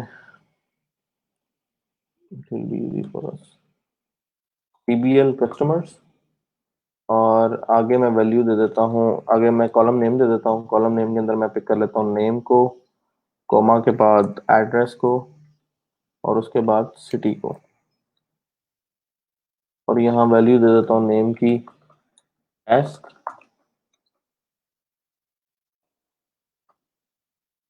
एड्रेस। देख रहे हैं वैल्यूज में डबल कोट्स में या सिंगल कोट्स में दूंगा। बाय डिफॉल्ट अगर अल्फाबेटिक वैल्यू है तो यहाँ पे ऐसा नहीं होगा कि मैं यहाँ पे सीधी एबीसी लिखना शुरू कर दूं। यहाँ पे या सिंगल कोट्स देंगे आप या डबल कोट्स देंगे। और सिटी में आई कैन एंटर में भी टेस्ट सिटी। ठीक है, अब मैं यहाँ पे एंट्री कर रहा हूँ, को करता हूँ तो मेरे पास रिकॉर्ड सेव हो गया। टीबीएल कस्टमर पे आता हूँ तो यहाँ पे मेरे पास देखें अब नल लिखा आ रहा है। जहां भी आपने बाय डिफॉल्ट नल एंटर किया वहां पे नल आएगा। और अगर अब मैं इसकी क्यूरी करता हूँ जैसे मैंने पहले क्यूरी की थी कि select static from table customers where contact number is equal to empty string, मैं ये दे रहा हूँ। ठीक है, इसको गो करता हूँ तो मेरे पास नल वाला रिकॉर्ड नहीं आएगा। नल वाले रिकॉर्ड के लिए आपको क्या करना पड़ेगा, यहाँ पे आपको where contact number is null का ऑपरेटर लगाना पड़ेगा कि जहाँ पे बाय डिफॉल्ट डाटा नहीं है वहां पे नल चला जाए, और अगर वहां पे नल चला गया तो इस नल से वो वाला रिकॉर्ड मिलेगा, एम्प्टी स्ट्रिंग से वो रिकॉर्ड नहीं मिलेगा। सो एट सम पॉइंट कुछ सीएमएस के अंदर या कुछ प्लगइन्स के अंदर इस तरह से ऑलरेडी इंप्लीमेंटेशन हुई होती है कि जिस कॉलम की वैल्यू को उन्होंने नॉन एंट्री पर नल रखना हो वो बाय डिफॉल्ट उसे नल नल कर देता है। तो वहां से रिकॉर्ड या सेल में डाटा नल चला जाता है, और कंपैरिजन के अंदर आप इस नल से ही वो डाटा फेच कर सकते हैं, एम्प्टी स्ट्रिंग से डाटा फेच नहीं कर सकते। तो ये छोटे छोटे कॉन्सेप्ट्स हैं जहाँ पे समटाइम्स इवन एक्सपीरियंस डेवलपर्स जो है वो लैग कर जाते हैं। इवन जैसे मुझे भी प्रॉब्लम आ रही है तो आई कुड नॉट कम्प्रीहेंड के why is that issue coming, लेकिन I will figure it out. तो शेयर आपके साथ करने का मकसद ये है कि छोटी छोटी चीजें ही आपको पता होनी चाहिए ताकि आप लोग आगे आने वाले चैलेंजेस में इजीली उनको compete कर सकें, प्रॉब्लम्स आपको ना आए। ठीक है,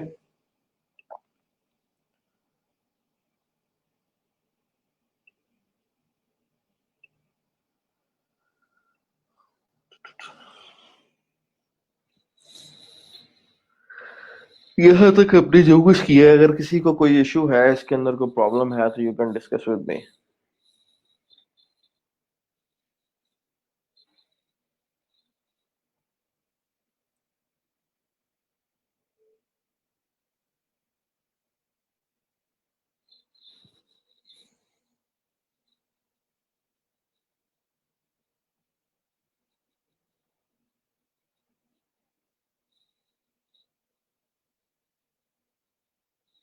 आप सब एक काम करें, अपने पास अपनी स्क्रीन पे W3 स्कॉल और एसक्यूएल की ये जो मैंने आपको काम करवाया है यहाँ से यहाँ तक, इसको एक दफा आप पढ़ लें। Just take a 5 to 10 minutes और ये सेक्शन यहाँ से यहाँ तक कवर कर लें, then we will move towards our next section. क्योंकि एसक्यूएल हमें 2 दिन में कवर करनी है ताकि हम आगे फॉरवर्ड मूव कर सकें। तो आप just take your 10 minutes and revise this from here to here within 10 minutes and we move forward then.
You have 6 to 8 more minutes.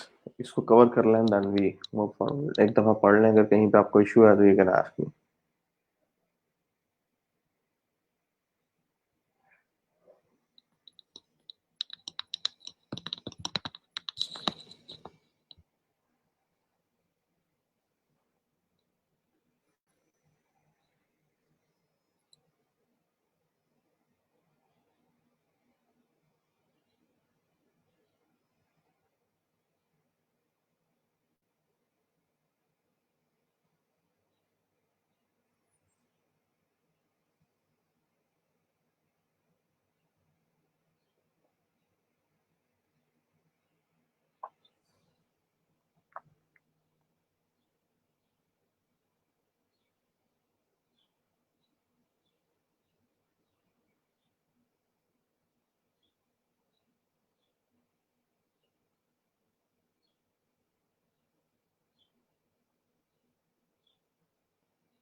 ये एसक्यूएल का पार्ट कवर हो जाता है तो I am gonna have a quiz with you guys. एक real quiz होगा, real time, जिसमें आप लोगों के पास होंगे 30 to 45 मिनट्स, जिसमें आप लोग उस क्विज को कवर करेंगे.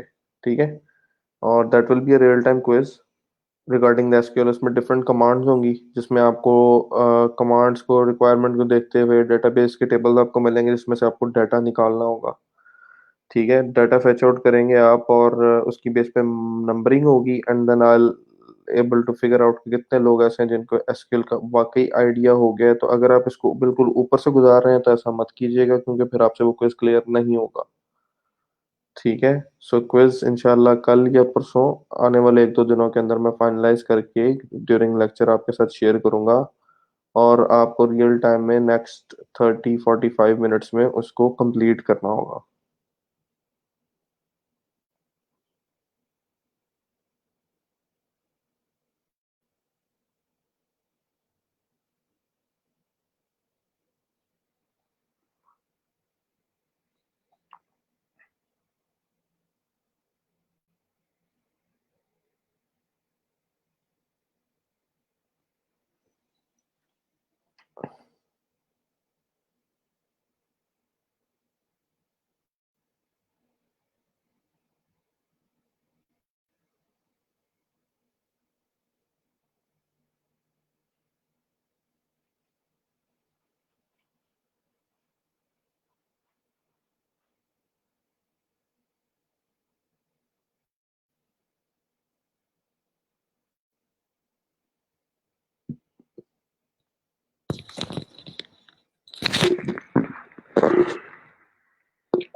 इंशाल्लाह परसों रखूंगा मैं क्विज. कल का दिन आपका जो रिमेनिंग एसक्यूएल का पार्ट है वो कवर हो जाएगा. परसों इंशाल्लाह हमारा क्विज होगा.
एसक्यूएल के ऊपर ही होगा ना, आपको किसी डमी डेटाबेस से रिकॉर्ड लेने होंगे।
Okay, let's move forward.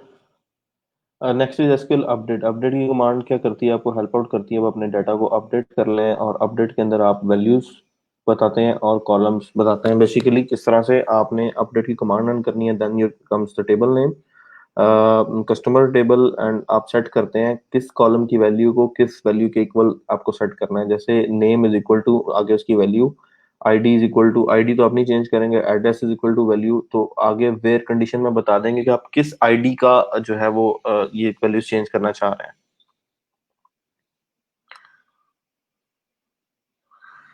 ये क्यूरी आई डोंट रिमेम्बर कहाँ पे आपने मुझे फॉरवर्ड की है। मैसेंजर पे अगर फॉरवर्ड की है तो मेरा जो रेगुलर अकाउंट है मैं वही यूज कर रहा हूँ, मुझे वहां पे आपका कोई क्यूरी नहीं मिली। आप रीसेंड कर दीजिएगा तो maybe I can respond you there. मैं भी शायद गेट योर क्यूरी कहाँ पे आपने फॉरवर्ड किया, मुझे मैसेज कर दीजिएगा और रिस्पॉन्ड यू। अच्छा, अपडेट की क्यूरी के अंदर आप अपडेट करेंगे, अगर टेबल ने बताएंगे सेट कॉलम वन, आगे उसकी value, column to value, column three value, column four value. तो यहाँ पे अगर मुझे अपडेट करना है कस्टमर टेबल के अंदर, मैं चाहता हूँ ये टेस्ट की वैल्यू को चेंज करके मैं लेट सपोज इसका नाम जो है वो चेंज कर दूं जहाँ पे आईडी 6 है। तो एसक्यूएल की कमांड लिखूंगा अपडेट, आगे अपडेट के आगे आपका आता है टेबल नेम, ठीक है। तो अपडेट टीबीएल कस्टमर्स, आगे आप लिखेंगे सेट, सेट को मैं नीचे ला रहा हूँ, set name is equal to, मैं नेम ईमेल यहाँ पर लिख देता हूँ अपना, ताकि आपने जो क्यूरी करनी है आप कर सकें।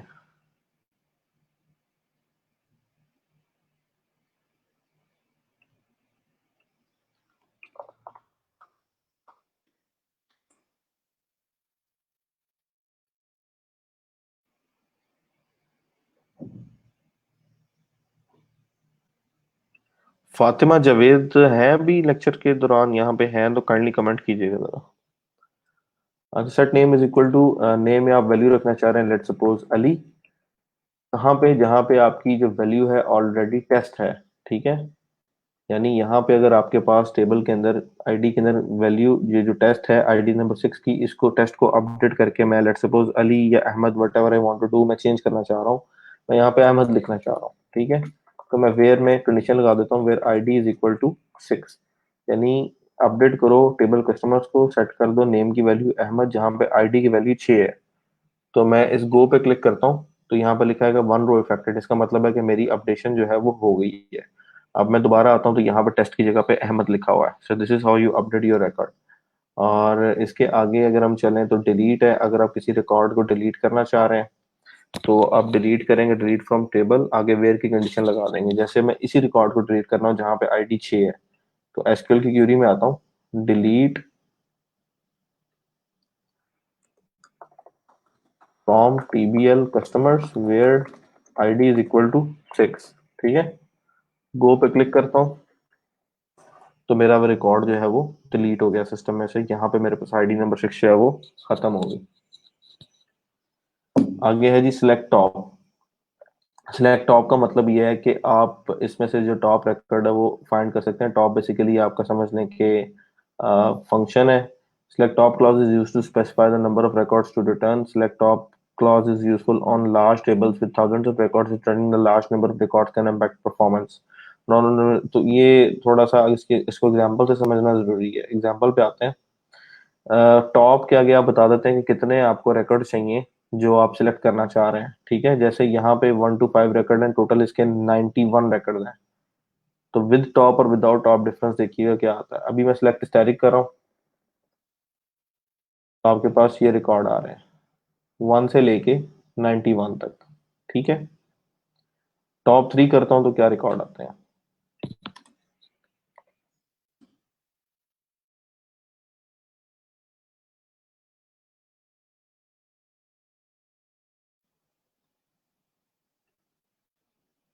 कॉलम तो डिफाइन नहीं किया हमने। टॉप 3 किया तो पहले जो 3 रिकॉर्ड हैं टेबल के अंदर जो पहले एंटर हुए थे वो आ गए हैं। ठीक है, टॉप 5 करूंगा तो पहले 5 रिकॉर्ड आ जाएंगे। ठीक है, टॉप 10 करूंगा तो पहले 10 रिकॉर्ड आ जाएंगे। अब ये समझना जरूरी है कि क्या ये पहले 10 रिकॉर्ड ही हैं। यहाँ पे अगर आप अल्फाबेटिकली देखें तो अल्फ्रेड से स्टार्ट हो रहा है A और B, तो ये पहले 10 रिकॉर्ड यहाँ पे आ रहे हैं। अगर मैं ये टॉप 10 खत्म करता हूँ, अब इस क्यूरी को रन करते हैं तो आप देख लेंगे जो आपके पास काउंटिंग में पहले 10 आ रहे हैं टॉप की कमांड से आपके पास वो रिकॉर्ड आ जाते हैं। टॉप 3 करेंगे तो जो आपके पास ID बेस पे पहले 3 रिकॉर्ड हैं वो आ जाएंगे। टॉप 10 करेंगे ID बेस पे पहले 10 रिकॉर्ड्स हैं वो आपके पास आ जाएंगे। सो this is how it works. Sometimes आपको ये रिकॉर्ड इस तरह से चाहिए होते हैं। दो आपके पास यहाँ पे हैं, टॉप और लिमिट। ठीक है, एंड तीसरा है रो नंबर एग्जांपल। लिमिट क्या काम करती है? ठीक है, आप डाटा ले रहे हैं लेकिन आप लिमिट लगा देते हैं कि मुझे 3 रिकॉर्ड्स का डाटा चाहिए। जैसे मैं SQL की कमांड रन करता हूँ तो मेरे पास लिमिट में पहले 3 आ गई हैं। ठीक है, तो लिमिट आप अगर 50 की लगा देते हैं, आपको पता है टोटल 50 रिकॉर्ड है और आप उसमें से लिमिट लगा के 50 रिकॉर्ड लेना चाह रहे हैं तो आपको 50 की लिमिट में रिकॉर्ड मिल जाएगा। पहले 50 रिकॉर्ड आपके पास आ गए। तो अगर आप इसको ऑर्डर बाय करवा दें, मैं चाहता हूं कि मैं 50 रिकॉर्ड लेना चाह रहा हूँ लेकिन नीचे से लेना चाह रहा हूँ, ऑर्डर बाय कंट्री नेम कर देता हूँ या ऑर्डर बाय नेम कर देता हूँ, तो मेरे पास अल्फाबेटिकली जो कंट्री नेम आ रहे हैं V से स्टार्ट हो गया, मेरे पास 50 रिकॉर्ड है। Country descending. अब आपके पास देखें वेनेजुएला से स्टार्ट हो रहे हैं और नीचे से ऊपर की तरफ आपके पास 50 रिकॉर्ड आ रहे हैं। So it's your own requirement कि आप अपनी कमांड को किस तरह से चलाना चाह रहे हैं, आपके पास डाटा किस तरह आना चाहिए। लिमिट का बेसिक मकसद ये है कि आपको नंबर ऑफ रिकॉर्ड्स को लिमिट कर देता है। तो पहले वाला जो आपका पार्ट होगा वो आपका डाटा सेट लेके आएगा। जैसे अगर मैं इसको खत्म करता हूँ तो मेरे पास टोटल 91 रिकॉर्ड्स आ जाएंगे। सॉरी, टोटल मेरे पास 91 रिकॉर्ड्स यहाँ पे आ जाएंगे। ठीक है, अब इसमें से मैं लिमिट लगाना चाह रहा हूँ कि 91 में से मेरे पास लिमिट होकर पहले 20 आ जाए। ठीक है, तो इसमें से अब 20 रिकॉर्ड आ जाएंगे। ठीक है, तो इस तरह से अब यूज करते हैं। लेकिन जब आप टॉप यूज करेंगे, टॉप क्या करेगा, रिजल्ट सेट में जो पहले टॉप 3 होंगे वो लेके आएगा। जैसे मैं यहाँ पे टॉप 3 करता हूँ, top 3 given error description, check the manual response when near 3 from customer order by sending limit 20। So order by यहाँ से हमें खत्म करना पड़ेगा। सो कुछ ऐसी कंडीशन क्लॉजेज हैं जो कि हर जगह पे यूज नहीं हो सकती। ठीक है, अब जैसे टॉप यूज किया तो लिमिट और टॉप इकट्ठे यूज नहीं होंगे। तो टॉप या तो 3 यूज होगा तो या लिमिट यूज होगा। Let's have a check on this again.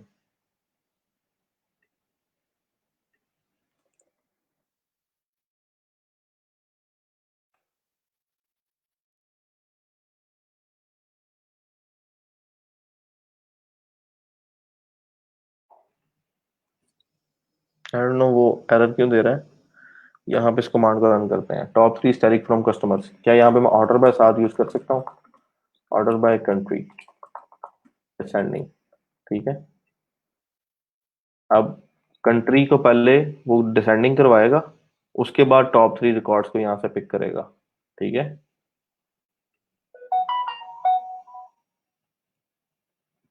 Top 4 करता हूँ, टॉप 3 करता हूँ, तो मेरे पास दोनों केसेस में 4 रिकॉर्ड आ रहे हैं। अगर मैं ऑर्डर बाय खत्म कर देता हूँ, मेरे पास 3 आ रहे हैं, यानी टॉप और ऑर्डर जो है वो एक साथ काम नहीं कर रहे। डिसेंडिंग में हो तो रहा है लेकिन वो टॉप को फॉलो नहीं कर रहा। अच्छा, इसके आगे अगर मैं लिमिट लगा देता हूँ, लिमिट टू रिकॉर्ड्स, अब क्या चीज फॉलो हो रही है? एरर आ गया एसक्यूएल के अंदर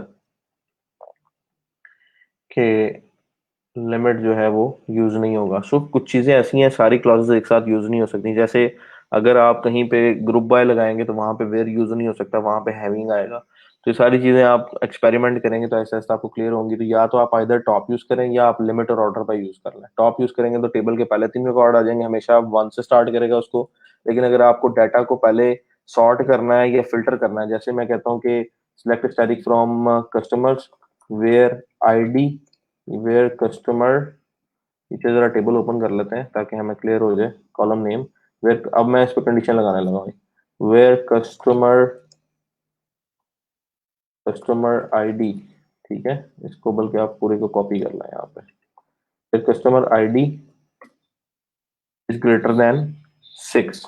ठीक है, जहां पे कस्टमर आईडी ग्रेटर देन 6 है, यानी 7 से लेके थ्रू आउट वो रिकॉर्ड लो, उसको ऑर्डर बाय करो, कंट्री डिसेंडिंग, और उसमें से फिर लिमिट लेके आओ। पहले तो मैं ये 6 और डिसेंडिंग वाला रन करने लगा। 6 से ऊपर ऊपर जितने भी रिकॉर्ड हैं वो सारे जो हैं, पहले हम ऐसा करते हैं कि ये ऑर्डर बाय भी खत्म कर देते हैं। हम सिर्फ वो रिकॉर्ड ला रहे हैं जो 6 से बड़े हैं। तो आपके पास 7 8 9 10 11 12 13 14, 6 से अब जितने भी थे वो सारे आ गए। उसके बाद मैं कंडीशन लगा लूंगा 6 से जितने भी बड़े हैं उनको ऑर्डर बाय करो, कंट्री नेम। ठीक है, और डिसेंडिंग में करो। तो उसने ऑर्डर बाय कर दिया डिसेंडिंग में वी यू, ठीक है, और एस, तो उल्टी एबीसी में सारे आपके पास आ गए। उसके बाद मैंने लिमिट लगा दी कि जो रिकॉर्ड, जो रिजल्ट सेट अभी आया है, टोटल जितने नंबर ऑफ रोज आए हैं मेरे पास 35 रिकॉर्ड हैं, उसमें से मुझे सिर्फ 5 चाहिए।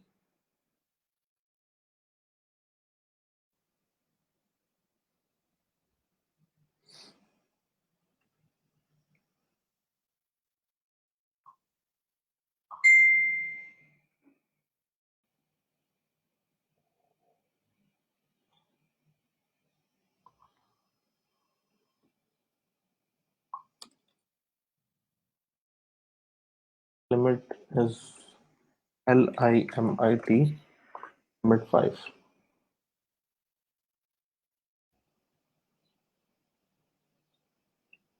Order by should be use with the limit.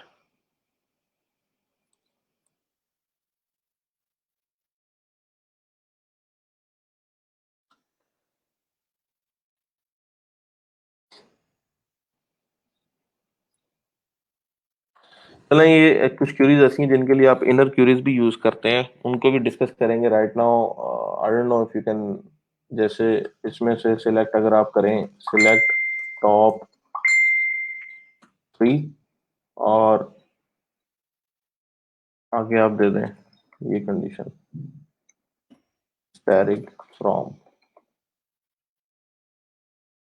इस तरह से आप रिकॉर्ड ले सकते हैं। लेकिन ये जो स्टेटस, ये जो तरीकेकार, इसको बोलते हैं इनर क्यूरी। ठीक है, तो क्यूरी करने के काफी सारे तरीके, आप नेस्टेड क्यूरीज यूज करते हैं, इनर क्यूरीज यूज करते हैं, जॉइन यूज करते हैं। जैसे जैसे आगे जाएंगे चीजें कम्प्लेक्स होती जाएंगी, लेकिन एक दफा एक्सपेरिमेंट करने के साथ आपको क्लियर होगा क्या क्या चीज, किस चीज का कॉम्बिनेशन किसके साथ यूज होता है। I have been using limit with order, but I don't know why it is not working here for me in MySQL, that works good. तो हम अपने पास एम एस माई स्किल में जब प्रैक्टिस में जाएंगे तो चीजें एक दफा दोबारा ट्राई करेंगे क्या क्या कॉम्बिनेशन जो है हमारे लिए वर्कआउट करता है। ये जो तरीकेकार अभी मैंने टॉप पिक करने के लिए लिया है, यहाँ पे मैं लिमिट लगा के भी डाटा ले सकता हूँ। This is called inner query, कि आप क्यूरी के अंदर क्यूरी कर रहे हैं। बाहर वाला रिकॉर्ड आपका डाटा सेट सिलेक्ट करेगा अंदर वाले रिकॉर्ड से। ठीक है, तो अंदर वाली क्यूरी रन होगी, एक डाटा सेट आएगा, बाहर वाली क्यूरी उस डाटा सेट में से पहले 3 रिकॉर्ड उठा के आपको डिस्प्ले करवा देगी। तो this is called inner query. Sometimes आपको इस तरह के क्वेश्चन आते हैं कि सेकंड एवरेज सैलरी निकाल रही हैं, इंटरव्यूज में इस तरह की चीजें आपको पूछी जाती हैं। तो आप 2 4 5 दफा इस प्रोसेस में से गुजरेंगे और इन क्यूरीज को सॉल्व करेंगे तो डेफिनेटली आप उस चीज को समझ आएंगे। प्रैक्टिस के लिए I would suggest one thing again, W3 schools तो आपकी सिर्फ लर्निंग के लिए, लेकिन अगर आप एसक्यूएल की प्रैक्टिस करना चाह रहे हैं तो हैकर रैंक की साइट मैंने आप लोगों के साथ पहले भी शेयर की थी।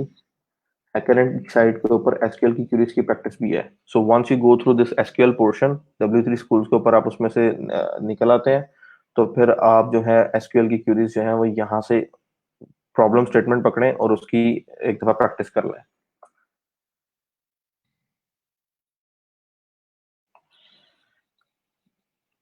Let me log in.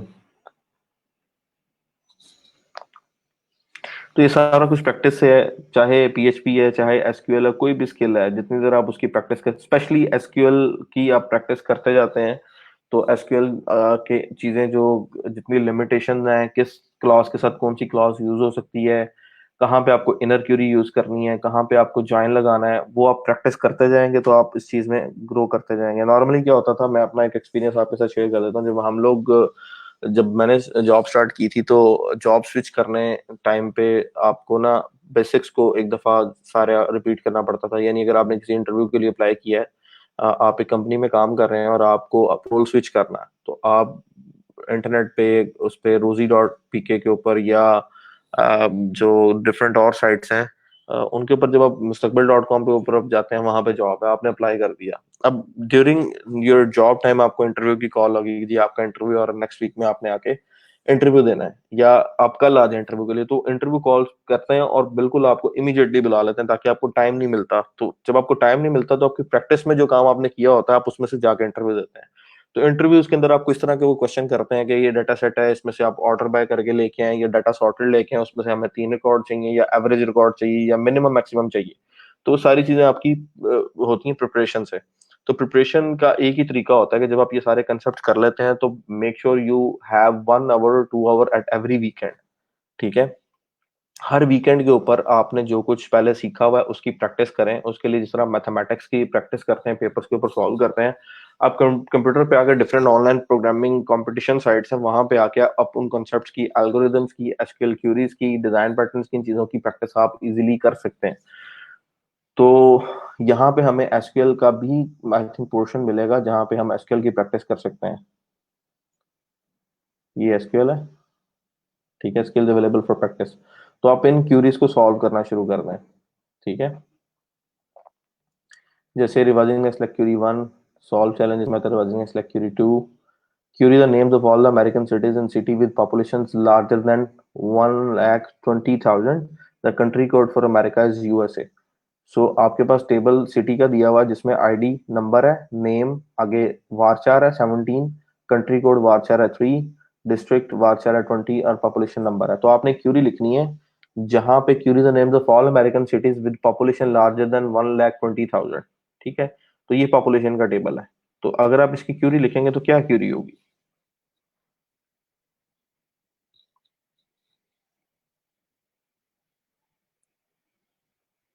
आपके पास डायरेक्ट कंट्री का, सिटी है यहाँ पे, कंट्री का नेम नहीं है, कंट्री का आपके पास कोड है। ठीक है, तो कंट्री कोड का कॉलम आपके पास यहाँ पे वैल्यू अमेरिका की क्या है, यूएसए। पॉपुलेशन नंबर है, उसको अगर आप वेयर में लगाएं तो आप क्यूरी क्या लिखेंगे, select static from city where population is greater than 1,20,000 and country code is USA. तो ये क्यूरी लिखने से आपको वो डाटा मिल जाएगा जो कि यूएसए की सिटीज का होगा और जहाँ पे पॉपुलेशन जो है वो 1,20,000 से ज्यादा होगी। जो चीजें आप यहाँ पे W3 स्कूल से सीख रहे हैं, उनकी प्रैक्टिस आप यहाँ पे आके हैकर रैंक पे आके आप उनकी प्रैक्टिस कर सकते हैं। तो ये एसक्यूएल की क्यूरीज हैं जिनकी आप प्रैक्टिस करते जाएंगे तो आपके सारे कंसेप्ट जो हैं वो क्लियर होते जाएंगे। और इसके साथ साथ इनका एक पोर्शन होता है जहाँ पे आपको सॉल्व भी, जैसे आपको किसी चीज का सोल्यूशन नहीं मिल रहा है, you spend like 1 hour 2 hour, तो यहाँ पे आपके पास एक डिस्कशन एरिया है। ठीक है, डिस्कशन एरिया के अंदर काफी सारे लोगों ने डिस्कस किया होता है इस क्यूरी का क्या क्या क्यूरी बन सकती है। हेल्प आपको यहाँ से मिल जाती है। ठीक है, तो हेल्प एरिया से आके आप डिस्कशन से दूसरे लोगों की क्यूरीज को देख के हेल्प ले सकते हैं। फिर भी अगर आपको नहीं मिलता तो ये एडिटोरियल है। एडिटोरियल के अंदर पड़ा होता है सोल्यूशन। अगर आप इसको ओपन करेंगे, ये राइट नाउ लॉक है। अगर आप इसको अनलॉक करेंगे तो क्या होगा कि आपका ये जो रैंक आ रहा है, इस रैंक में आपका फर्क आ जाएगा, आपका रैंक गिर जाएगा। जब भी आप किसी प्रॉब्लम को सॉल्व नहीं करें बल्कि उसका सोल्यूशन देख लेते हैं, तो आपका रैंक जो है वो नीचे जाना शुरू हो जाता है। So best part to prepare your SQL is through this website HackerRank। लेकिन उसके लिए आपको बेसिक SQL का जो सेक्शन है, जैसे यहाँ पे है, ये सारा आपका कंप्लीट कवर होना चाहिए। ठीक है, तो ये सारी प्रैक्टिस की गेम है। ठीक है, कंसेप्ट मैं आपके साथ शेयर करता जा रहा हूँ कि क्या चीज लेनी है तो आप क्या यूज कर सकते हैं।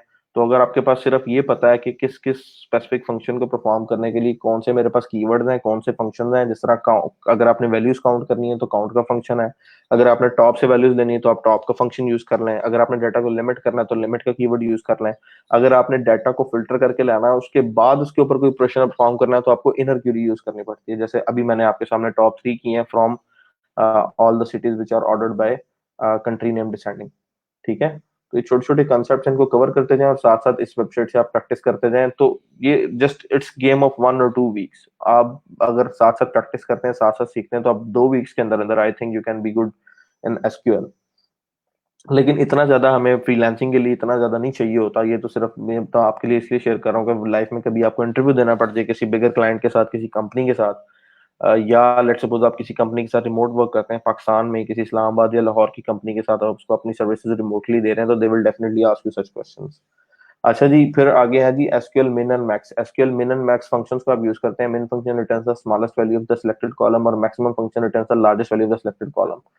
तो यहाँ पे हमारे पास एग्जांपल भी है मिन की और मैक्सिमम की। जैसे यहाँ पे प्राइस का है, प्रोडक्ट का टेबल है, उसके अंदर प्राइस है, तो आप मिनिमम प्राइस वाली प्रोडक्ट पिक करना चाह रहे हैं तो आप लिखेंगे सिलेक्ट मिन का फंक्शन देंगे, उसके अंदर आप प्राइस लिख देंगे। ठीक है, प्राइस का कॉलम, मिन के फंक्शन के अंदर आप कॉलम देंगे, आगे as is used for creating alias, यानी कि आप जो भी वैल्यू पिक कर रहे हैं कॉलम को रीनेम करके रख दें स्मॉलेस्ट प्राइस। तो टेस्ट योरसेल्फ करते हैं। तो देखें आपके पास जो रिजल्ट आ रहा है वो है स्मॉलेस्ट प्राइस। अगर मैं ये एज खत्म कर देता हूँ, अब रन करते हैं, तो कॉलम का नाम लिखा आएगा मिन प्राइस, क्योंकि सिलेक्ट के आगे आप जो लिख रहे हैं मिनिमम प्राइस, उसने उसको कॉलम नेम में कन्वर्ट कर दिया। अब ये कॉलम नेम अच्छा नहीं लग रहा है, इसलिए हम यहाँ पे एज का कीवर्ड लगाते हैं और इस कॉलम का नाम चेंज कर लेते हैं। व्यू में कॉलम का नाम चेंज हो जाएगा, मिनिमम प्राइस स्पेस। ठीक है, अब ये कॉलम नेम मेरा आ गया मिनिमम प्राइस। ठीक हो गया। तो समटाइम्स आपके पास रिकॉर्ड बहुत ज्यादा होते हैं और आप एसक्यूएल के अंदर रहते हुए आप कॉलम, एक कॉलम को दूसरे कॉलम से मल्टीप्लाई करवा देते हैं। जैसे अगर आपको लेट सपोज एवरेज चाहिए या समेशन चाहिए, तो आप 3-4 कॉलम्स को आपस में सम करवा के एक सम का कॉलम बना देते हैं, फिर एक फ्रीक्वेंसी का कॉलम बना देते हैं, फिर उनको डिवाइड करके एक एवरेज का कॉलम बना देते हैं। तो जब आपके पास रिजल्ट सेट आता है तो आपको नहीं याद होता कि कौन सा कॉलम किस चीज को रिप्रेजेंट कर रहा है, तो उसके लिए आप फिर एज का कीवर्ड साथ लगाते जाते हैं और कॉलम को रीनेम करते जाते हैं। जब आप पीएचपी में डाटा गेट करते हैं तो आपके पास सारे कॉलम्स का डाटा आ रहा होता है with their column name.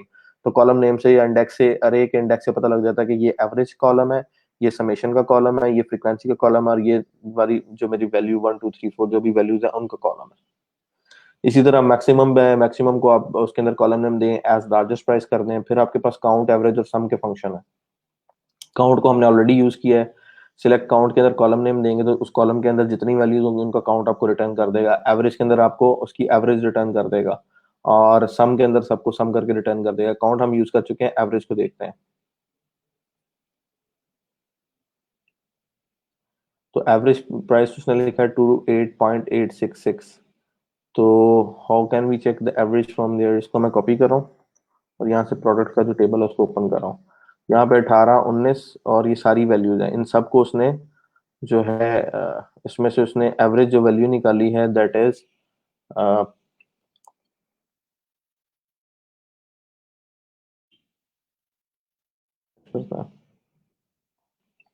28.8 value निकली। क्या ये वैल्यू एग्जिस्ट करती है इस पूरे रिजल्ट सेट में? कहीं पे भी जो प्रोडक्ट का रिजल्ट सेट है उसमें ये वैल्यू है?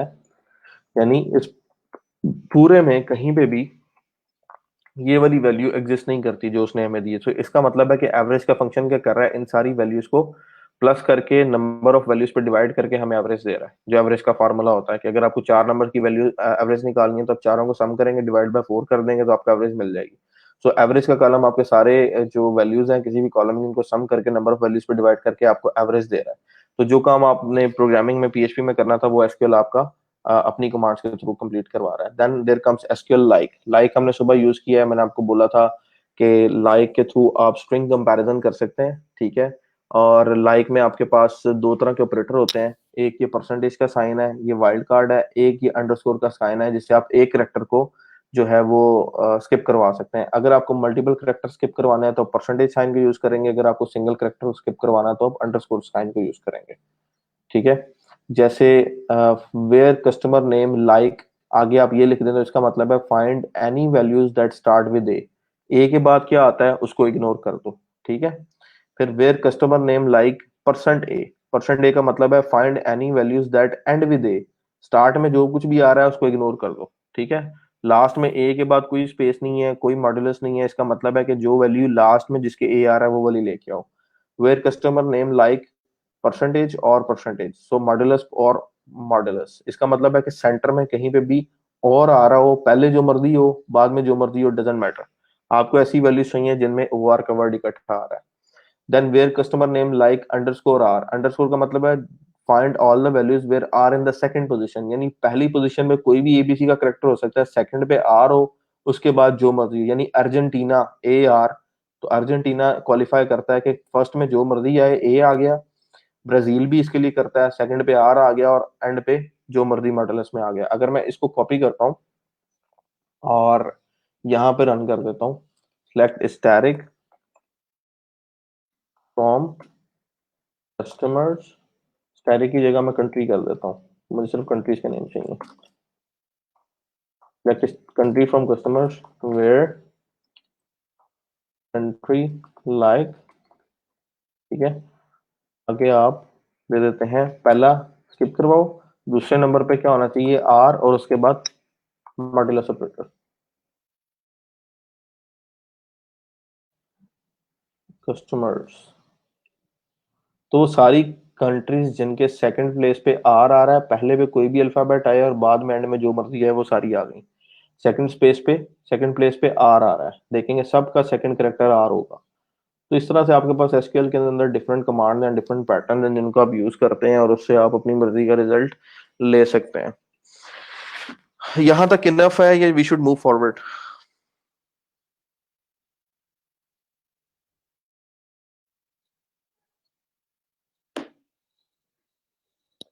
आई नो कि काफी डिफिकल्ट हो जाता है, अ, मेरे लिए भी समटाइम्स काफी सारे कॉन्सेप्ट एट ए टाइम आपको डिलीवर करना और आपके लिए उनको सुनना बड़ा बहुत मुश्किल हो जाता है, लेकिन ये सारी चीजें कवर इसलिए करवा रहा हूँ ताकि हम फास्ट पेस पे आगे मूव कर सकें, कस्टमाइजेशन पे जा सकें, डिफरेंट प्रोजेक्ट्स को ग्रैब कर सकें और जो है उन प्रोजेक्ट्स के ऊपर हम लोग लेट सपोज अपनी कोई अर्निंग भी कर सकें।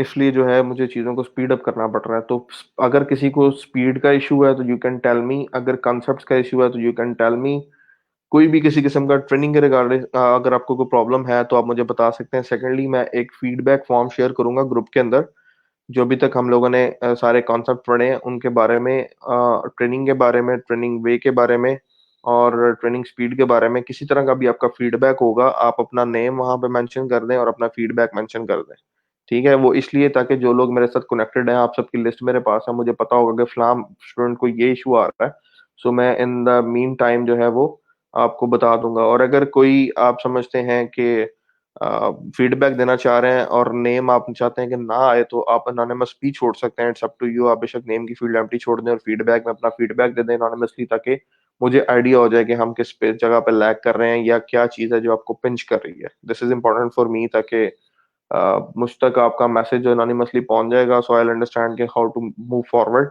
चीज़ों को कैसे लेके चलना है। अगर कहीं पे इशू आ रहा तो आई can make it good. Clear है? अभी तक जो हमने किया उसमें अगर किसी को इशू है तो यू कैन आस्क मी।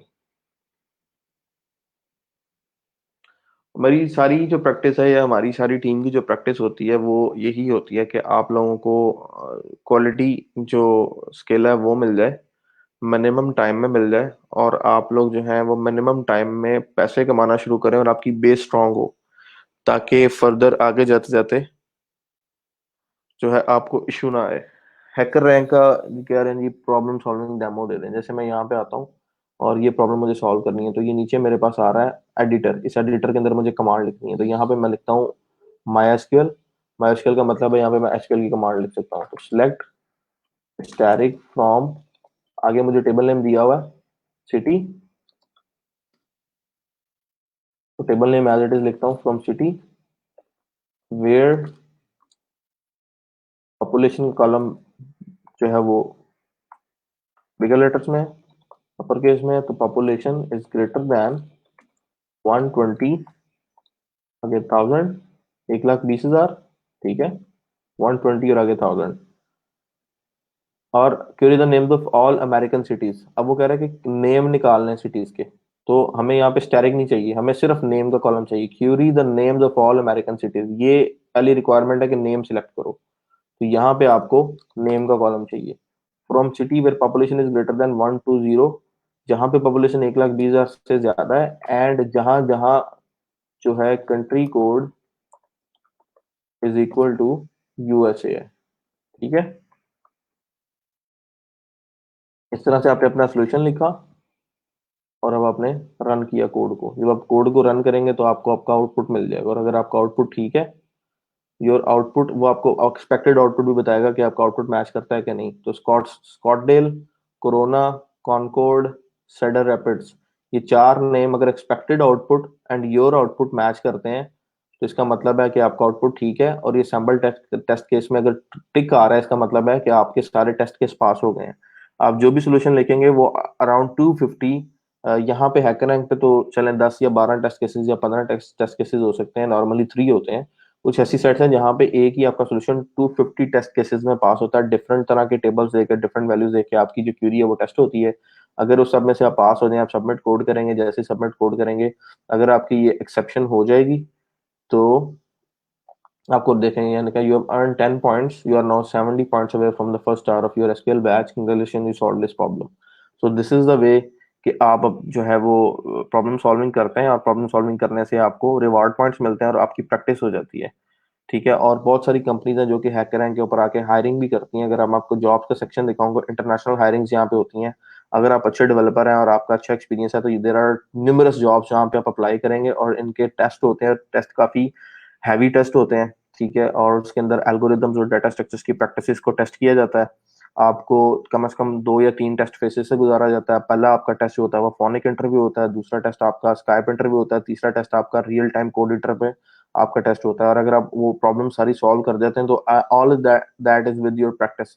तो आप अगर किसी कंपनी से ऑफर ले लेते हैं तो you can get a visa and a passport. You give them passport, they give you the visa and all the relocation facilities, और उससे आप आउट ऑफ पाकिस्तान जाके अच्छी कंपनी में जॉब कर सकते, ठीक है। लेकिन this path is not very easy, बड़ा कंसंट्रेट रहना कर, आपको अपनी रूटीन को जो है वो मैनेज करना पड़ता है। There are a lot of ways जिनसे आप ये चीजें कर सकते हैं। I will share everything with you because I am also doing this practice for a few months, और I have been in 2 to 3 interviews जिसमें 1-2 राउंड्स में क्लियर कर सका हूँ, और फाइनल राउंड तक मैं नहीं जा सका। लेकिन इंशाल्लाह आई एम होपफुल के within this year, maybe by the start of next year, maybe I am able to do that. But way क्या है, पैटर्न क्या है, इंशाल्लाह मैं आपके साथ शेयर कर दूंगा। प्रॉब्लम सॉल्व करेंगे तो होता क्या है कि आप जहाँ जिस प्रॉब्लम पे अड़ते हैं, जहाँ पे जाके आप फंस जाते हैं, जहाँ पे आपका ब्रेन जो है वो पेन करना शुरू करता है, वहां पे आपकी लर्निंग शुरू होती है। उससे पहले आप अपने कंफर्ट जोन में होते हैं। तो जब तक आप अपने कंफर्ट जोन से बाहर नहीं निकलेंगे, जब तक आप पेन नहीं लेंगे, तब तक आपकी लर्निंग नहीं होगी। जब तक आपकी लर्निंग नहीं होगी, आपकी ग्रोथ नहीं होगी, और जब तक आपकी ग्रोथ नहीं होगी, आपकी वैल्यू नहीं होगी। तो वैल्यू आपकी तभी होती है जब आप ग्रो करते हैं। इस वजह से कंपनी जो है वो लोगों को हायर करती हैं और उनसे वो काम लेती हैं, जो कि मतलब ऐसी ऐसी प्रोडक्ट्स जो हैं वो, जो कि 2-2 बिलियन 3-3 बिलियन यूजर्स यूज कर रहे हैं। गूगल मैप की एग्जांपल आपके सामने है, जिसको सारी दुनिया यूज कर रही है, और किसी के लिए भी गूगल मैप हैंग नहीं होता। हम यहाँ पे कोई सॉफ्टवेयर बनाया, उस पर 10,000 यूजर एट अ टाइम आ जाए तो वो क्रैश कर जाता है। आपके बोर्ड की जो साइट है, लाहौर बोर्ड की, गुजरांवाला बोर्ड की, एचईसी की वेबसाइट है, इस तरह कितने आपके सॉफ्टवेयर हैं, वो जो है उनकी सिचुएशन समटाइम्स इस तरह हो जाती है कि ज्यादा नंबर ऑफ यूजर्स आ जाए तो वेबसाइट क्रैश कर जाती है। इसका मतलब है कि जिन इंजीनियर्स ने उस पर काम किया हुआ, they did not learn about the time and space complexity, कि हम जो कुछ क्रिएट कर रहे हैं, जो कोड लिख रहे हैं, उसका इम्पैक्ट क्या होगा, इतने नंबर ऑफ यूजर्स पे क्या इम्पैक्ट होगा। तो ये कंपनीज इन सारी चीजों को चेक करती हैं, और ये सारा कुछ प्रैक्टिस से आता है, और अंडरस्टैंडिंग से आता है, लर्निंग से आता है। तो सीखते जाएंगे, करते जाएंगे, you will get there in some time, ठीक है। सो चीजें करें, और जहां आप फंस जाते हैं, अड़ जाते हैं, do consult with me and also give me the feedback so I can make it relevant to your choice more. और बाकी इंशाल्लाह अभी लेक्चर का जो टाइम है दैट इज गोना एंड।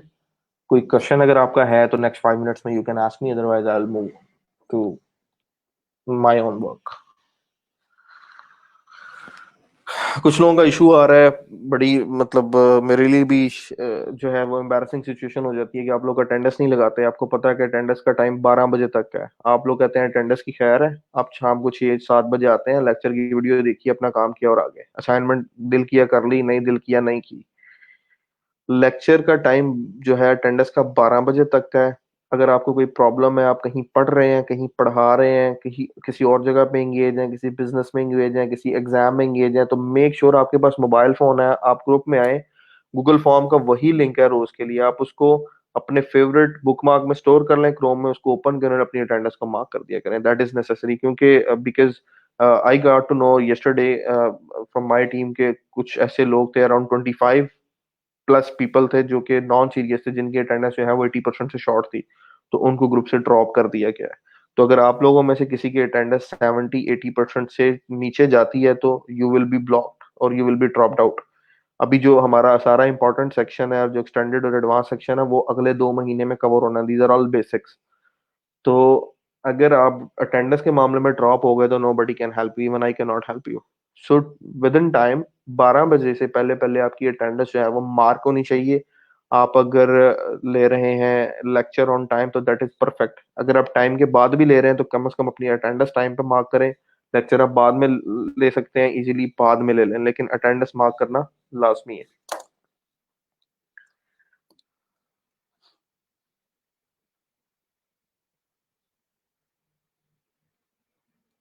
कोई क्वेश्चन है किसी का तो यू कैन आस्क मी।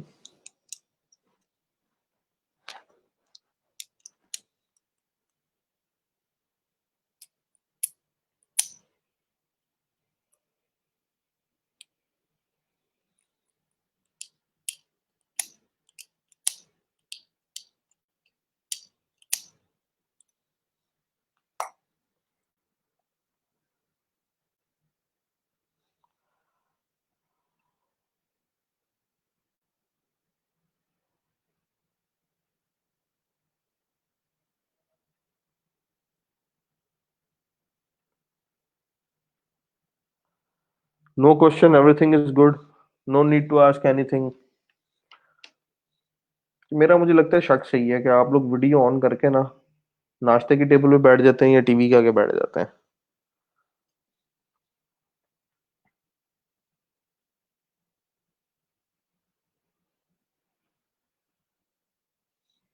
निशान साहब, ये तो पता लगेगा ना जब क्विज होगा कि किस किस को कितना क्लियर है। यहाँ पे तो सारे मैसेज कर देते हैं क्लियर है। I am definitely gonna have that quiz in a day और टू। वहां पे मुझे आइडिया हो जाएगा कि तुम लोग कितने काबिल हो।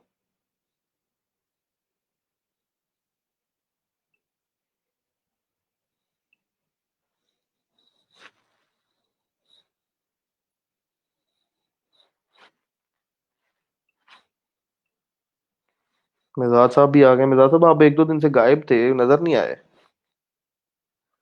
हाँ, फीडबैक फॉर्म मैं ग्रुप में शेयर कर दूंगा। मेरा पर्सनल फीडबैक फॉर्म होगा आप लोगों के लिए, ताकि आप लोगों के जो कंसर्न हैं आप उसमें राइट डाउन कर सकें।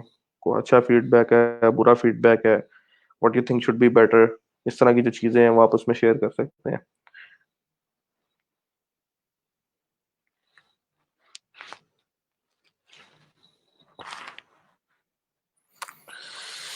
अच्छा, क्विज फ्राइडे को कर लें। चलें, कल का दिन एसक्यूएल का हम करते हैं, तो देन वी सी के ठीक है, फ्राइडे का क्विज कर लेते हैं, दैट इज ओके। अनाउंस कर रहा हूँ कि फ्राइडे को क्विज होगा, तो दैट इज अनाउंस्ड क्विज है ना ये। फ्राइडे को क्विज होगा तो फ्राइडे को होगा।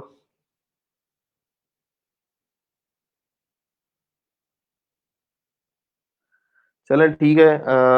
अपना ख्याल रखिएगा, जाके इजी होके नाश्ता वगैरह करें, अपने आप को सेट करें और start working on your things.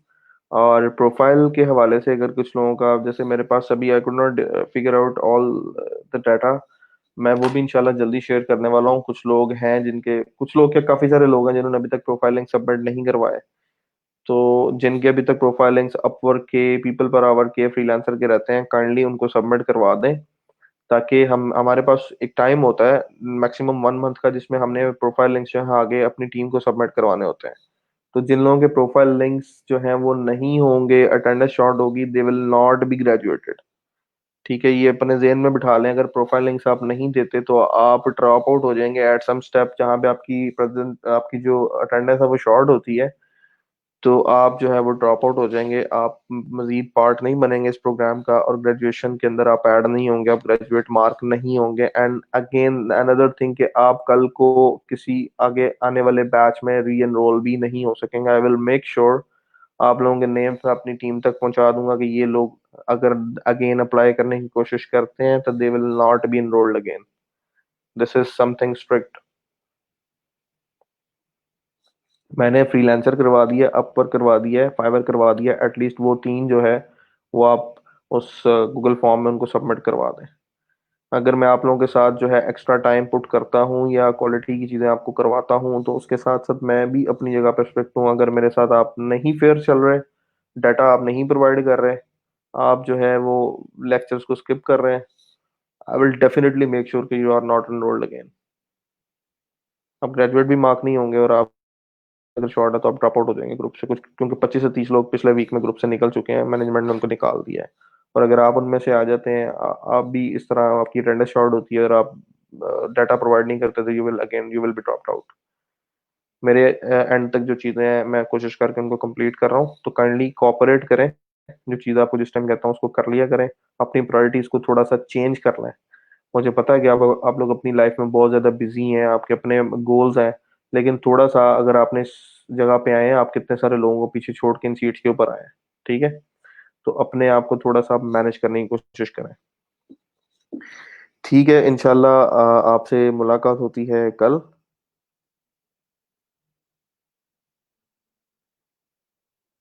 Quiz जो है वो क्लास के दौरान ही आपसे शेयर करूंगा, उसी लेक्चर टाइम के अंदर आप लोग क्विज को सॉल्व करेंगे, ठीक है। क्विज के दौरान मैं लेक्चर नहीं दूंगा, I will wait for you, किसी का कोई क्वेश्चन होगा तो I will respond with that on the comments, लेकिन ये है कि क्विज टाइम में आप लोग क्विज करेंगे। चलें, आपसे इंशाल्लाह कल गपशप होती है, अपना ख्याल रखिएगा, अल्लाह हाफिज।